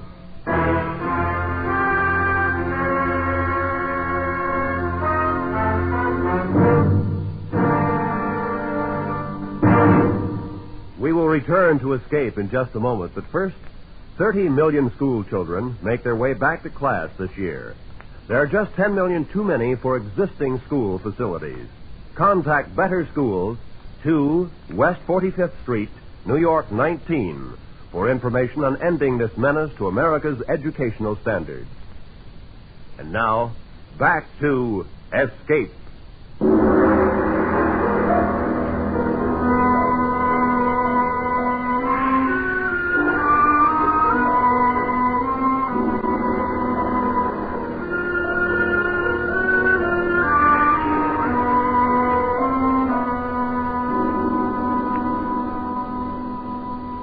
We began to follow the tracks, and for a while, perhaps 150 yards, it was easy. And then the thing made a leftward traverse down a deep slope.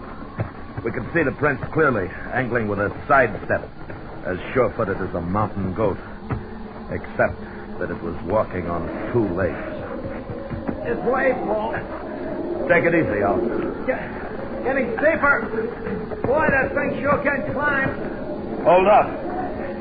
Al, I think hold it! And he dropped out of sight over the lip of the crevasse.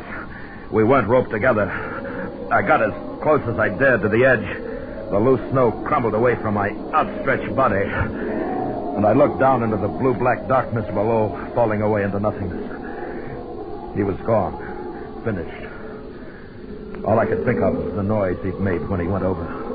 Surprise, angry, then silence. The crevasse might have been 500 feet. Or 5,000. Snow started to fall again. Big flakes this time and wet. I stood up. And across the gap 20 feet away, I saw the tracks of the thing, continuing on and away until they became lost in the blank whiteness of the glacier. It had jumped and landed still upright on the opposite side. I went back to the base. And an hour later, Frank and the son returned. I told them. And we were quiet for a long time. Then... Paul, are we going out again tomorrow? Why not? I just wanted to. We should go back.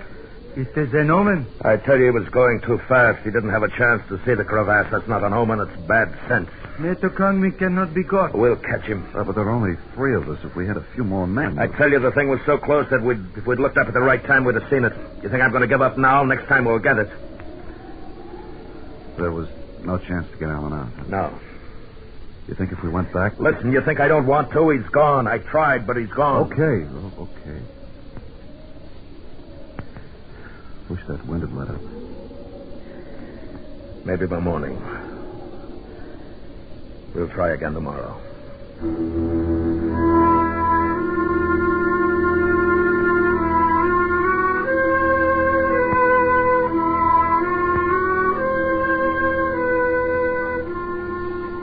It was cold that night, and somehow colder because Alan was gone.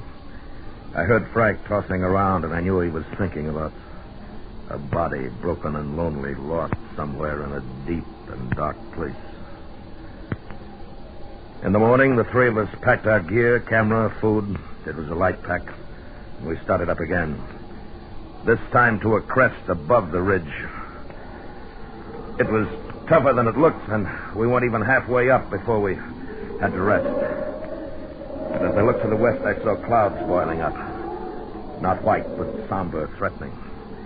And below, the valley looked grim, ugly gray. And then the sun was gone. And we kept on going up. And then I had a strange feeling. It was nothing I could see, nothing I could hear, only a sensation of being watched, followed. Wait a minute. See something? No. I have felt it 2 sides. Something following us? Yes. It is Metokangmi. How do you know?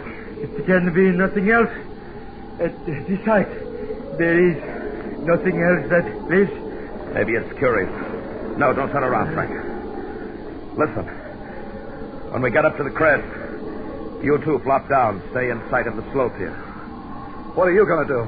Move around the hump and watch. If it thinks we're all together, it may come close enough to give us a chance to get it.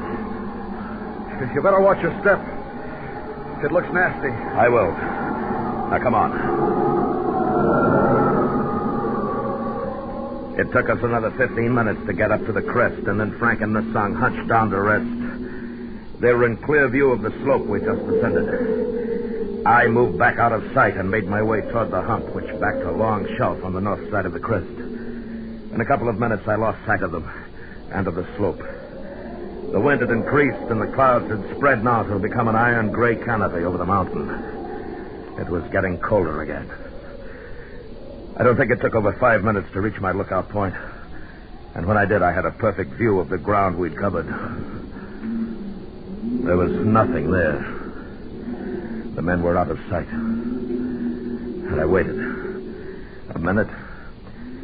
2. There was nothing. Until...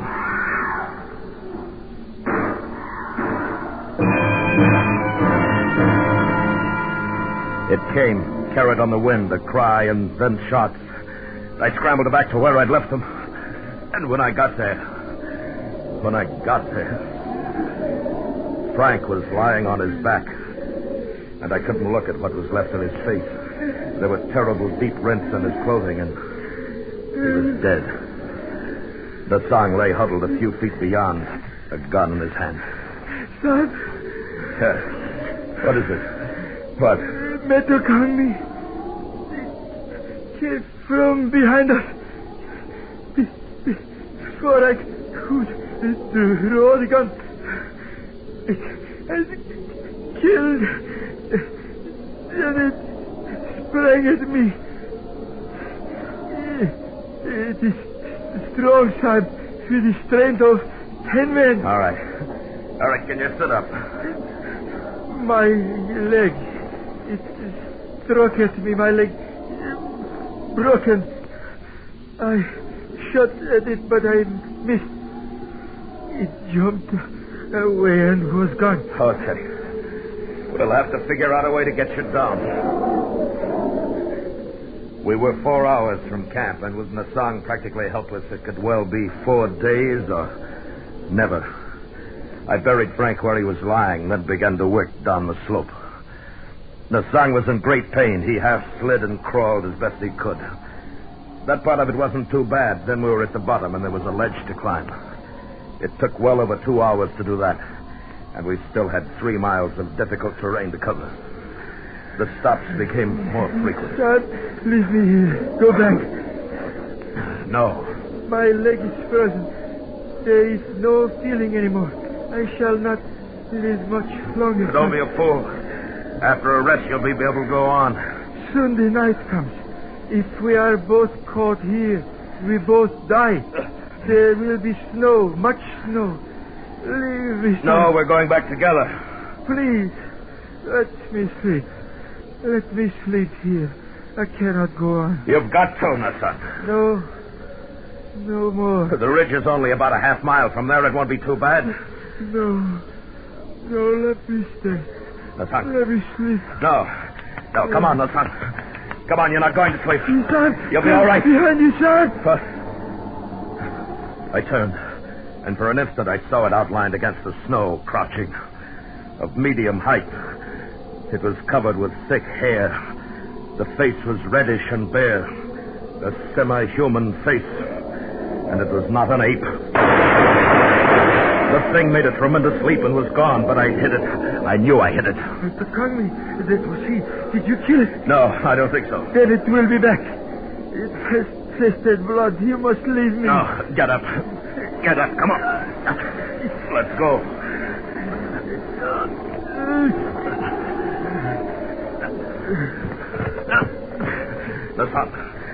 Nasang. I am very sorry, sir. Will you ask the Lama to make a prayer for me? Sure I will, Nasang, but... Give my prayer to my wife in Darjeeling. I'm sorry, sir. I died. Nasang?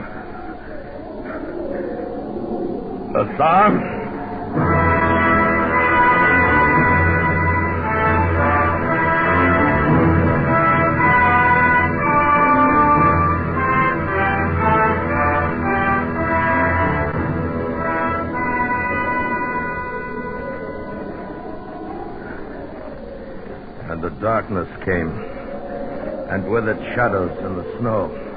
Every hillock, mound became the thing, motionless, waiting.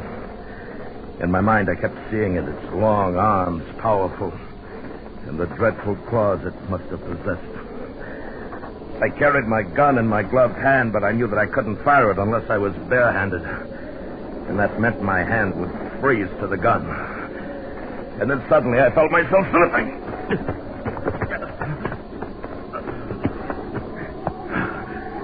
It was a short incline, but when I reached the bottom, the gun was gone. I'd lost it. I've got to find it. I've got to find it. And I saw a glint of metal in the snow 10 feet away. And at the same time, above me at the top of the bank, the thing. It stood swaying a little, looking down at me. I moved slowly, inched my way toward the gun. And as I drew closer, I kept my eyes looking up. But it didn't move, only stared down at me. And I thought I saw its little eyes glittering. And I thought, if the gun's frozen now, if it's frozen, it doesn't fire. And I was nearer to it, near enough to take off my glove. But that moment in which I'd have to bend to pick it up, that's when it would leap down at me, tear my throat out, tear, and I had the gun and I pulled the trigger.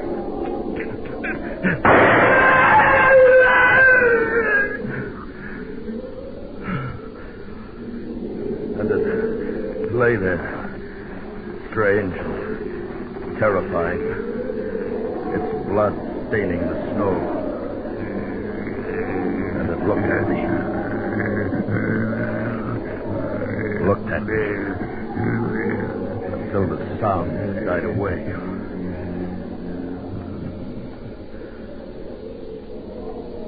It was dead.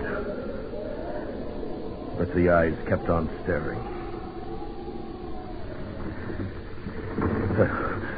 It must have been the shots that loosened the snow and ice on the ridge above. I heard the sound, and I ran.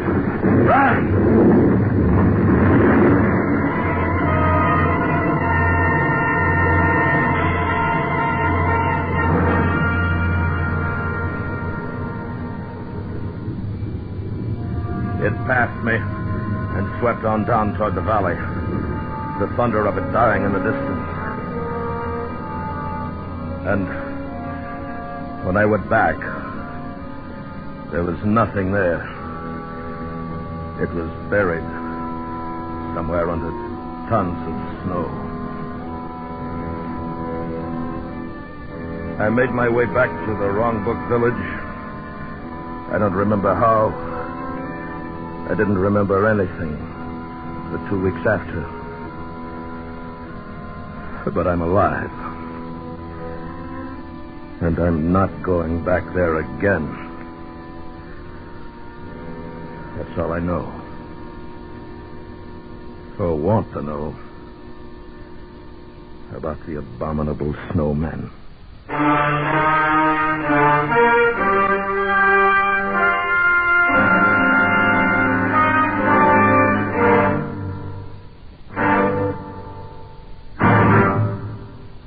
Escape has brought you The Abominable Snowman, written and directed by Anthony Ellis, starring William Conrad as Lane. Featured in the cast were Anthony Barrett, Hy Averback, Jack Crucian, and Edgar Barrier. The special music for Escape was composed and conducted by Leith Stevens. Next week. You are a passenger aboard a submarine making its last peaceful voyage across the sea. While unknown to you, the captain has a plan, which, if it succeeds, will mean for you and the entire crew a fate from which there can be no escape. So listen next week, when Escape will bring you Marion Mosner and Francis Rosenwald's exciting story, The Log.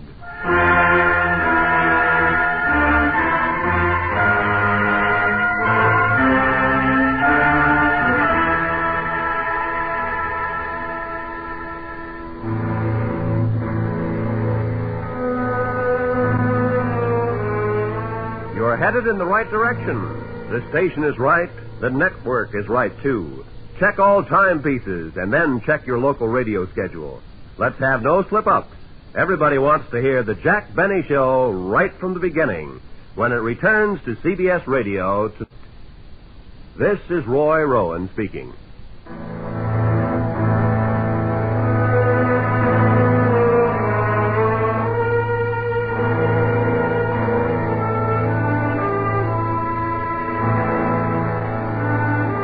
This is the CBS Radio Network.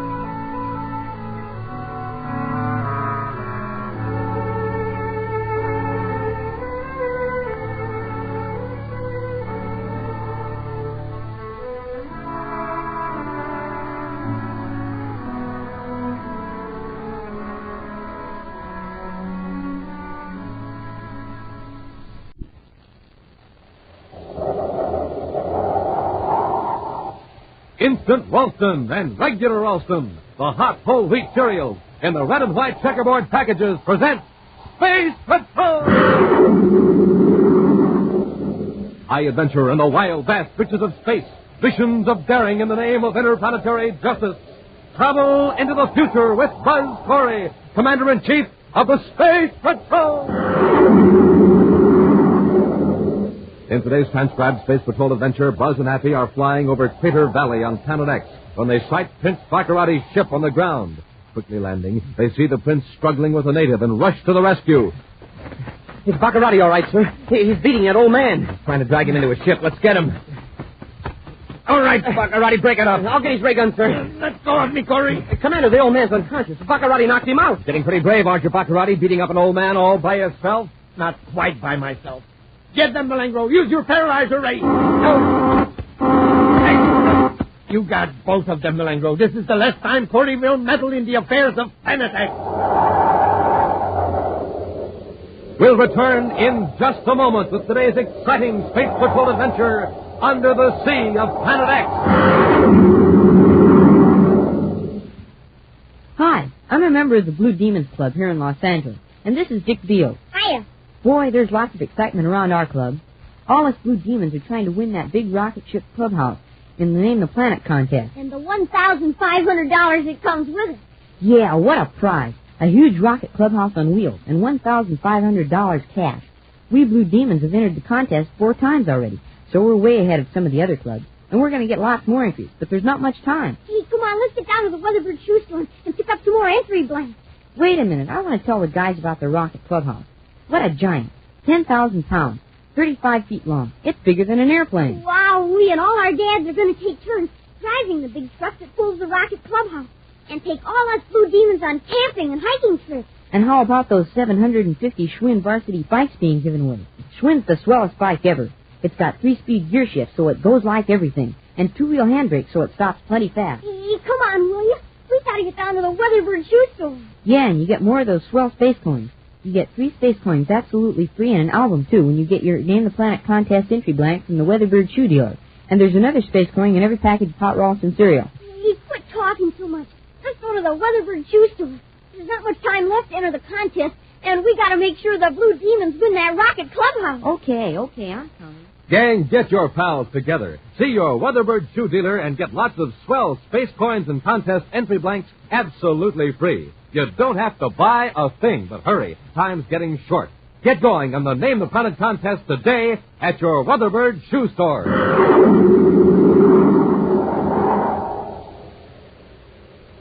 And now, today's Space Patrol adventure under the sea of Planet X. For the past 2 days, Space Patrol ships and some commercial ships have picked up a strange spaceophone signal. It registers for a few seconds and then disappears. Right now, in Commander Corey's central office on the man-made planet Terra, Buzz and Happy sit before a sensitive receiver as the cryptic signal streams in from across the vastness of space.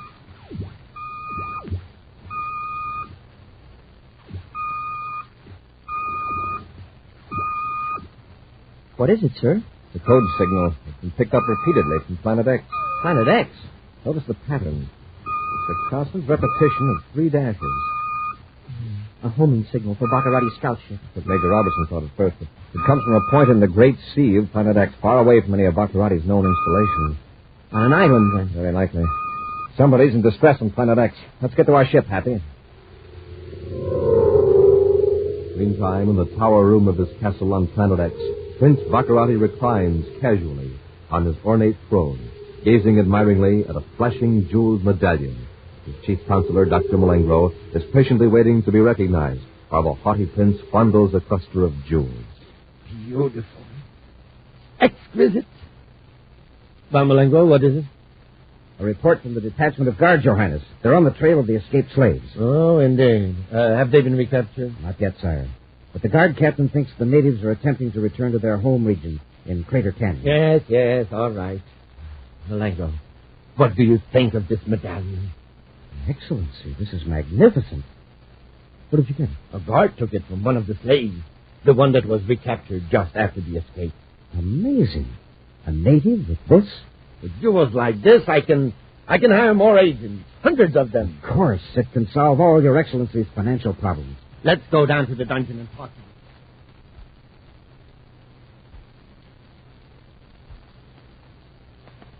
It's in the next cell, Malengro. Big fellow, isn't he? Yeah. We'll leave the door locked in case he becomes violent. Might I suggest you mind the fellow? Perhaps you will be more cooperative. Well, you talk to him then. Very well, sire. Tamu, son of Chief Ramad, His Highness Prince Baccarati is impressed by the medallion. He would like to know where you got it. It was given to me by my father. And where did he get it? From his father. It is handed down by each chief to his eldest son. Generation I don't care about that. Where did it come from originally? From the Ancient One. And just who are the Ancient Ones? The givers of all knowledge. The benevolent masters of this world and the worlds beyond the sun. The exalted... Stop prattling! Where are these Ancient Ones, whoever they are? It is not given to me to know. For I am not a chief. Only a chief may know the secret of the Ancient One. This young upstart is trying to make a fool of me. Malengro, summon the guard.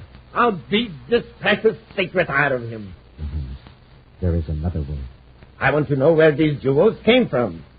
Perhaps his father, the chief, will reveal the secret to get his son back safely. Besides, if this fellow is telling the truth and only his father knows where the jewels came from, well, we can force him to reveal the secret. Excellent. We'll take this Tamu with us to prove we have him. Guard, I'm not... A few hours later, Buzz and Happy are scanning the surface of the Great Sea of Planet X in their viewscopes, searching for the source of the mysterious signal. Their spaceophone receiver is adjusted to pick up the code whenever the ship crosses the directional beam from the transmitter. Whoever calculated that fix on the signal must be way off, sir. We're right over the region where it's supposed to come from. Well, we've got to allow for error, Happy. Remember, the fix was computed from positions millions of DUs from Planet X. Right. There it is.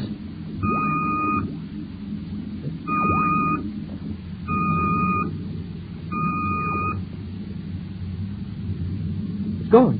Cross the beam. We'll circle back again. Sure must be a narrow beam if we crossed it that quick. You get any sort of a fix on it at all? I'll check the indicator, sir. Something's mighty strange here, Commander. The signal came from somewhere right below us on the Great Sea, but there's no island and no surface craft. Watch your viewscope carefully, Hap. Yes, sir. There it is. Look, there's nothing down here. And our viewscope is sensitive enough to pick up a very small boat. What do you make of it, sir? It must be submerged. A clever idea.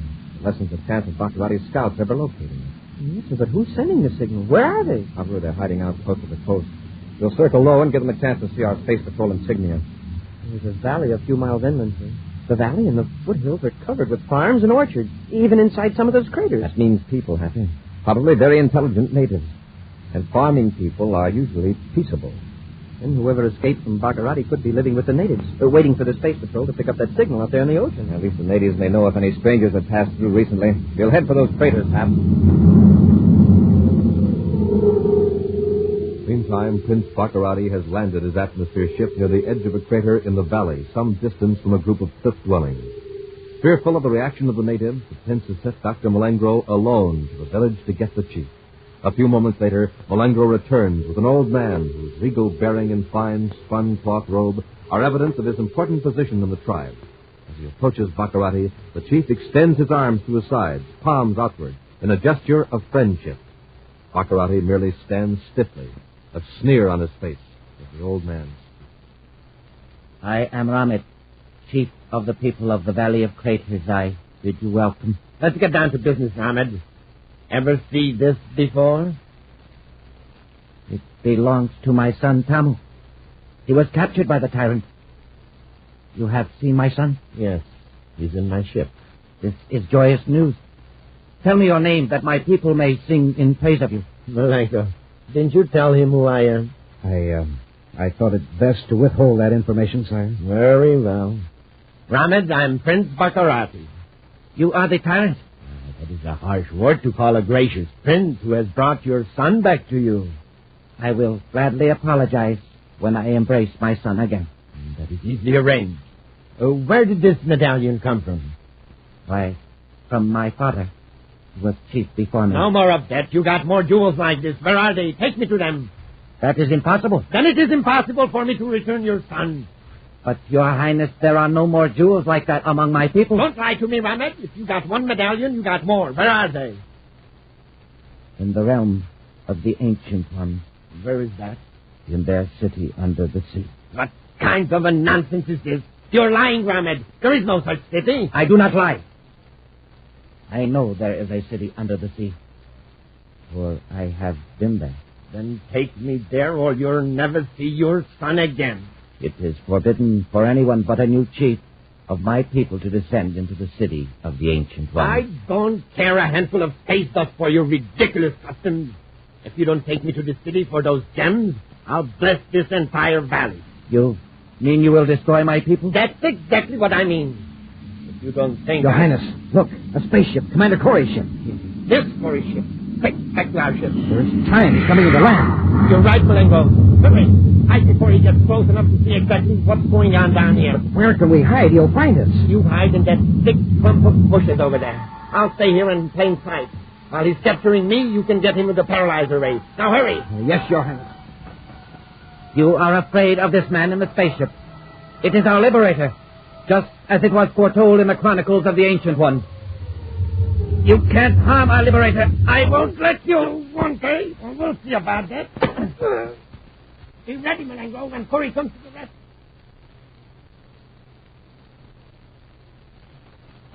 Baccarati, all right, sir. He's beating that old man. Trying to drag him into a ship. Let's get him. All right, Baccarati, break it up. I'll get his ray gun, sir. Let go of me, Corey. Commander, the old man's unconscious. Baccarati knocked him out. Getting pretty brave, aren't you, Baccarati, beating up an old man all by yourself? Get them, Malenko. Yes, Your Highness.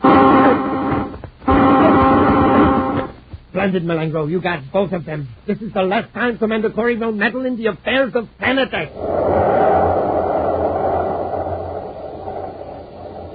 We'll return to Space Patrol in just a moment.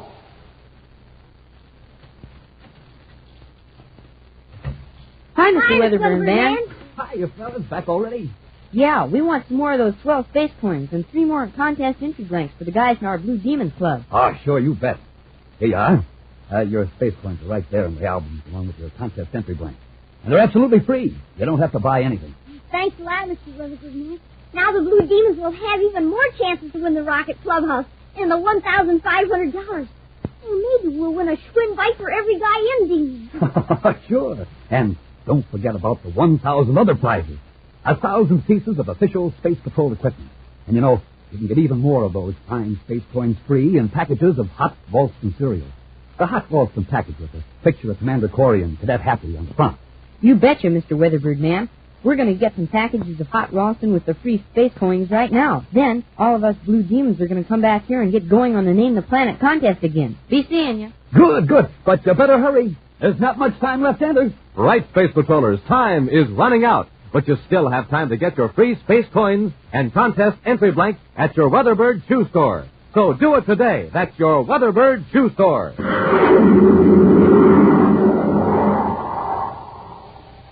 And now, back to our Space Patrol adventure under the sea of Planet X.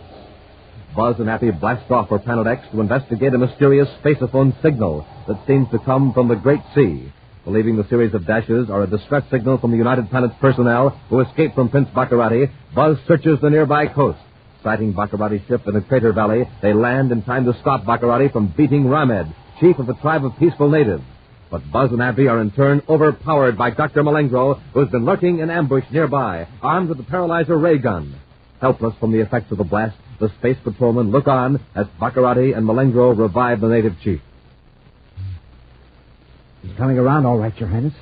Oh, get him to his feet. Come on, Ramed, get up. Those men lying there. What have you done to them? Temporarily paralyzed with this ray gun. This, Ramed, is one of the least powerful of my weapons. Remember that, in case your people will try to rescue you. Who are these men? From another planet, too, I suppose? Yes. This is the great Commander Corey, Commander-in-Chief of the Space Patrol of the United Planets. My most formidable enemy. And look at him now. If he is your enemy, he must be good. A liberator who came from another world to save us from a tyrant, just as the Ancient Ones foretold. There's your liberator. Your Ancient Ones are either bad prophets, or they were thinking of someone else.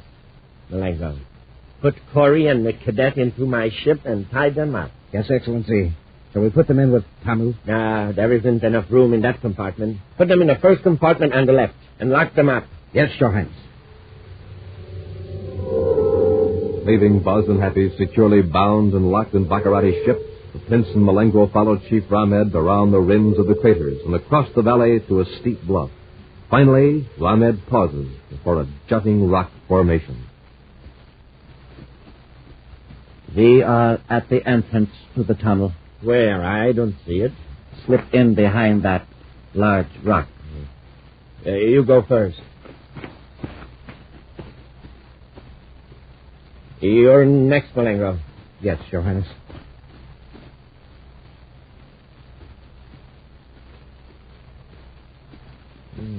There isn't much light in here, Malengro. Have your Atamo light? Yes, Excellency. Here. Why, this is no tunnel. It's just a cave. It ends a few yards back. What are you trying to do, Ramed? The back wall is a concealed gate. I will open it. There's a hidden lever in this recess.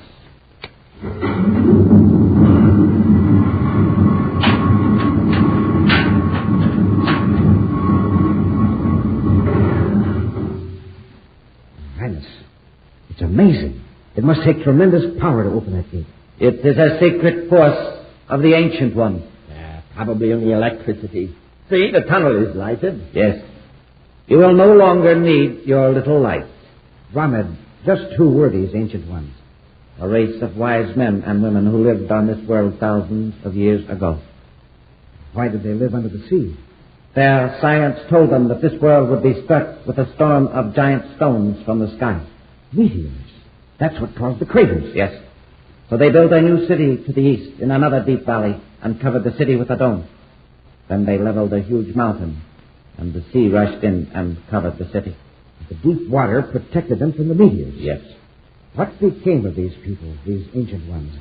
When the great rain of stones was over and the air was cooled, the Ancient Ones found that the world was not the beautiful one it once was. The air was foul to their sensitive lungs. So they built great ships and fled into space to seek another world. Well, it's fortunate they aren't here now to interfere with my plans. Let's get started down this tunnel. It must be a tremendous distance to the sea. It is a great distance, but you will be there very soon. Stand here if you will. That's it. When I press a lever, the very floor of the tunnel will move and carry you down to the city under the sea. Conveyor belt, a moving platform. Amazing. I suggest that you lay down. The floor moves swiftly. All right, hurry up. Let's get started. Come on, Ramed. Get on, we're ready. I'm not going with you. Ramed, get on the platform, do you hear me? Now, wild evil one, you will go alone to the city under the sea. Not this platform. Stop it, I say. May the ancient ones forgive me for defiling their beautiful city. I will close the gate and return to my people. Elsewhere, in a compartment of Baccarati's ship, Buzz and Happy, recovered from the effects of the paralyzer ray, are struggling vainly to free their tightly bound hands and feet. Boy, Malingro really did a job on us this time. Commander, somebody's at the door. Baccarati must be back. I returned as quickly as I could, Commander Corey. I am Ramad, chief of the people of the Valley of Craters. Good evening, Ramad. We're certainly glad to see you. I'll say we are. If you will permit me, I shall release your bond. Thanks. What happened to Baccarati and Malengro? They're in the city under the sea. The moving platform should have carried them there by now. Smoking rockets, you mean there actually is a city under the sea? Yes. Built hundreds of generations ago by the Ancient Ones. And people live in it? No. Not since the Ancient Ones left this world in spaceships similar to your own. Perhaps you are a descendant of the Ancient Ones, returned to free my people from this tyrant Baccarati. It was foretold by the Ancient Ones. No, I'm afraid not. We've been after Baccarati for a long time. We came here because of a signal we received from space. From the Ancient Ones? No, from what we call a spaceophone. We first picked up the signal 3 days ago. 3 days ago, you said? That was the day my son disappeared. He was captured by Baccarati's men. That was the day I went to the tunnel and pressed another secret lever. Another lever? When the Ancient Ones left this world, they told those left behind of a tyrant who would someday come to enslave them. They told us of a secret lever that would summon a liberator from out of space. Smoking rockets, they set that equipment hundreds of years ago, and it works now. More than hundreds, I think. Thousands. So, Ramad, you sent that signal when Baccarati captured your son. And 20 other of my people. But my son is here in this ship. Why didn't you tell us before? It is not our way to needlessly impose our affairs on strangers. Well, gee, let's get him out of here. If he's okay, I'll bet he wants to help us go after Baccarati. No, my friend. He must not enter the city until it is his time to succeed me as chief. All right, Ramad. We'll probably need you to show us around. After we get your son out of here, we'll go to my ship and get some weapons. Then tackle Baccarati. With ever-increasing speed, the moving platform carries the terrified Baccarati and Malengro down through the tunnel, mile after mile, until they are under the sea. Then the platform slows down and finally comes to a stop. Dazedly, Baccarati and Malengro get to their feet and look in amazement at a city of dazzling beauty, bathed in soft lights of many colors. High above them, a transparent dome holds back the dark blue waters of the great sea. Look at these buildings. They're studded with jewels. There are even jewels in the streets. I'm rich. I'm richer than anyone in the universe. Let's chip off as many of these jewels as we can. Use the butt of your razor. As Baccarati and Malengro wander through the streets of the undersea city, roughly chipping away the largest gems from building walls and streets, Buzz, Happy, and Chief Ramed descend through the long tunnel. Then, cautiously, as the moving platform stops, they enter the city. Listen. Did they? Yeah. What is it? I don't know. Let's find out.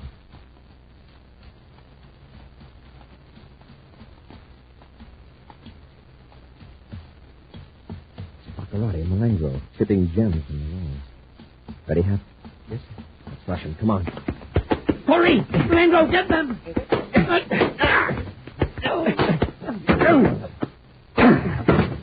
All right, Baccarati. You going to call it quits, or do you want to go back up that tunnel unconscious? You win. Get the weapons, Hap. And those gems. They must not take the jewels from the city. Yes, drop them, both of you. You won't be needing them. Smoking rockets. Baccarati's got an emerald as big as a hen's egg. I will relieve you of that emerald. Ramed. Thanks, Ramed, you old fool. There's your emerald. Commander, Baccarati's got his blast gun. Yes, and I'm going to use it. Don't try it. If you break that dome, you'll have the whole ocean in on us. Then stay right where you are. Come on, Malengro. Follow me. Yes, Your Highness. Happen and happen. Can't escape it. They may find some weapon they can use against us.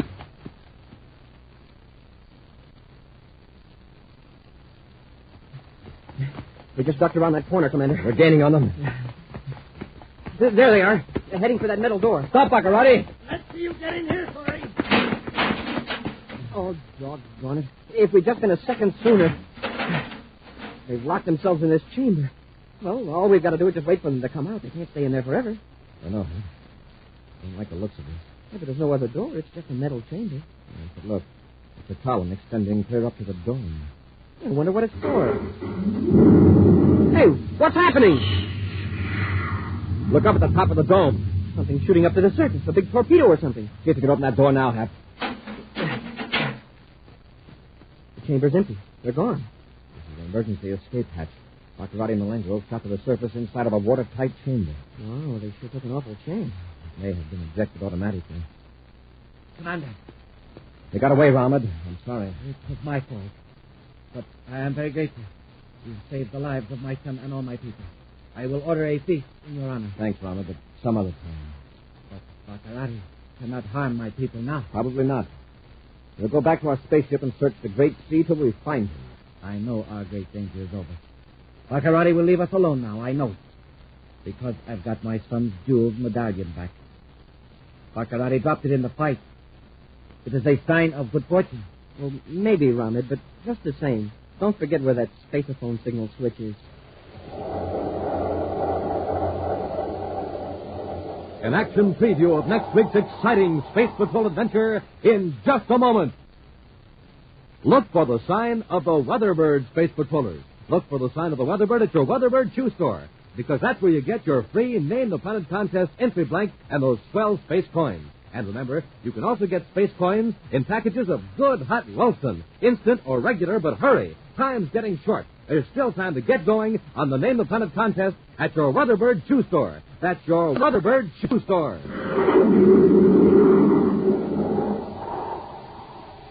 And now, a preview of next week's exciting Space Patrol adventure.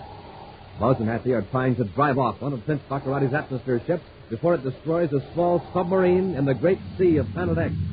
We're driving him off, Hap. Yes, sir. He's cut on all rockets, but what happened to the sub? We'll take care of it later. We've chased that atmosphere ship away. Commander, they're firing at us. They want to play rough, you'll cooperate. Stand by to fire space torpedoes. We're hit! He's knocked out our starboard rockets. We're out of control. Commander, we're going to crash! Be sure to join us next week for the thrilling story, The Sea Monster of Planet X, when Instant Ralston and Regular Ralston again present Space Patrol! Space Patrol, created by Mike Moser, starring Ed Kemmer as Commander Corey and Lynn Osborne as Cadet Happy, was written by Lou Houston, produced and directed by Larry Robertson, executive producer Mike Devery. Other players were Bela Kovach, Ken Mayer, Norman Jolly, Stephen Robertson, Dick Beals, and Tom McKee. Dick Tufeld speaking. Now, don't forget to tune in next Saturday and every Saturday when Instant Ralston and Regular Ralston again present Space Patrol!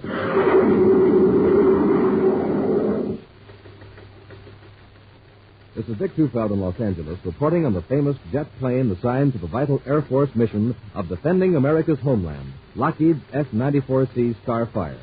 In a moment, we'll hear from Tony LaVere, the well-known record-breaking test pilot on the Starfire.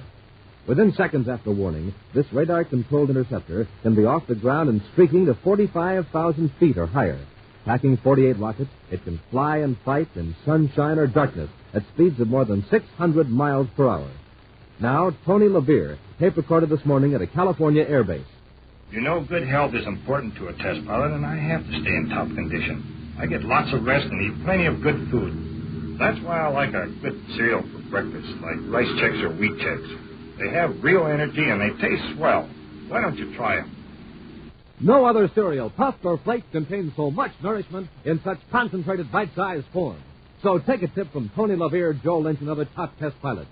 Make your cereals Rice Chex and Wheat Chex.